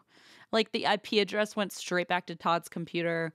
I mean, they all they cared about was getting the task done, not like any sort of and precautions. He did it in like a really theatrical way. Like he didn't just go shoot her himself. Like he built up to it, but it was still not smart, you know, like it wasn't even, I guess when they put mastermind, they should put it in quotations because like they were never getting away with this. Like the police were really going to believe the IRA. Like, you don't think after, I mean, I don't know if it's some sort of intrusive thought situation, but I'm constantly thinking, if I killed someone, how would I get away with it? And I have yet to ever figure out a way where I wouldn't get away with it. Like or where I would get away with it. Yeah. I would definitely get caught within at least a day. Oh yeah. But like, I can't imagine going into killing somebody and then going, I probably don't need to worry about the cleanup all that much. I think I've done enough. What cleaning? Yeah, like I think I picked up the shell casings and like, did they not think they were? I mean, maybe that's just the height of his narcissism, where it was like, oh, they won't find me. Like, I'm too smart for to even care. I think Norman genuinely believed that this was like a real thing, the company. Yeah. But no, Todd, I think he believes in it too. Todd's narcissism was like out of control. I do wonder though, if I were Norman, let's pretend that like the CIA contacts me and says like, this is your mission. Why isn't a protocol in that folder that's telling me how to clean it up so I don't get fucking caught? Like, I'd be like, if you an organization need this done and you want to make sure it gets covered up because you're so secretive, you're not going to tell me how to make sure it's handled? Like, and if you trust him, why? Because like, what did he prove to you so far? He never even killed Dean Noyes, the first guy on the list. Like, why would you trust him to know how to clean up after himself without instructions? Also, why do you have to kill somebody who's literally his wife that he shouldn't want dead when he clearly didn't have to go through with his target? Yeah, none of it makes sense, and I guess that's part of why it's called a quote unquote mastermind. Yeah. But yeah, it's just infuriating because it's like it's so tragic, and he like clearly thought he was some hot shit. This Todd guy, like, oh, I'm so clever, I'm gonna get away with this and get with my old girl, and like, fuck you. Like, just really, why didn't you just break up with her and say I want to be with someone else? Yeah, you know, just like a normal fucking person. Yeah, just like don't have anything to do with the kid. Like you weren't going to be a good influence on that kid anyway. You know, why was it easier to convince your friends to murder somebody? It's horrifying that was like his, and he did it. Horrible. It's just all so tragic. Oh God. So of course, police found indisputable evidence that Todd masterminded, quote unquote, the entire plot in his home. Like they even found the ring used to put in the wax seal for the envelope. Oh, wow. Just everything. So everything. Todd never confessed to being involved. He never owned up to it. He maintained innocence from day one. Dale, however, went to prison for 10 years over the conspiracy to murder Dean. He expressed deep remorse. He's really the only person here of these dudes who has any sort of empathy or, you know, compassion. He got into something over his head is how he describes it. But he did back out. And so ultimately he was let free, and he truly did have nothing to do with Carole. So he didn't get any jail time for the Carole situation. And in fact, what's more, Dale even said he felt he deserved his sentence, and he apologized to Dean for planning to kill him. And he also regretted being unable to protect Carole. So he really came out with, speaking of like, what's your damage? Like he came out with a lot of damage. Lynn got 25 years for 2 counts of conspiracy to commit murder. So for her own husband and for Carole. Norman was viewed somewhat sympathetically because he really believed he was trying to protect his own son. But also, I'm like, there has to be some sort of excuse. No, I don't think it's an excuse. But I also do like wonder like the level of brainwashing that had already happened or something for him to so blindly just agree to something like that. And to believe this so readily makes me wonder, like, was there anything else going on? Like maybe he really just didn't have the critical thinking to like realize that his quote unquote friend was manipulating I agree. manipulating him.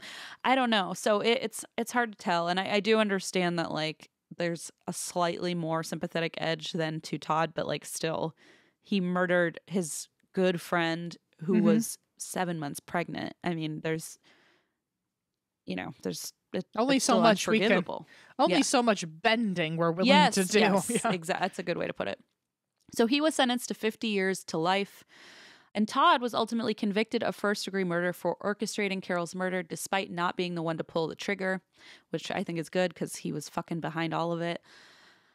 Police and psychologists painted a picture of Todd as a mastermind manipulator. They said he wanted to be some sort of military hero or rock star. So to make that happen for himself, he had to invent a fake world where he was edgy and important and people looked up to him and did what he said. And once he started pulling in real people, that's what made it a real scenario that he could, use for harm. A psychologist said the men were all completely enveloped in Todd's delusion. Even Todd began to believe his own lies. Like, that's how convincing he was. Oof. When he took the stand, he sometimes spoke in a fake Irish accent. Oh, okay. Because he genuinely wanted to be involved in the IRA so bad that he had like occasionally practiced this Irish accent. And even though on the stand now he's saying, oh, I had nothing to do with this, but then he starts saying it in an Irish accent. Very creepy. He was sentenced to death. In 2018, he appealed, but the 7-justice California Supreme Court unanimously upheld the sentence. As of reports in September of 2021, he's still on death row, but a date for his execution has not been set. And that's the just horrific story.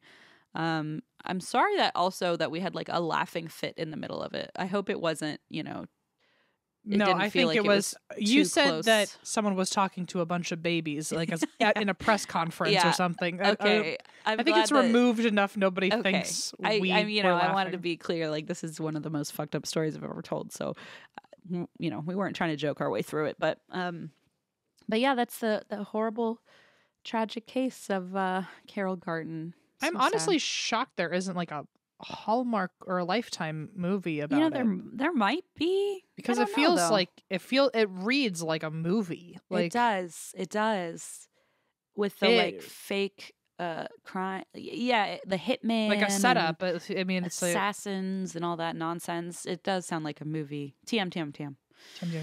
Yeah, no. Wow. It's really, really awful. Really awful. And it just makes my heart ache for her family and friends who were like just so excited that she was gonna be a mother. And yeah, and she didn't. I mean, she just wanted to be in a relationship with someone who ends up being just a normal asshole at first, and then a complete fucking asshole and a murderer. Right. Took it so far. Wow.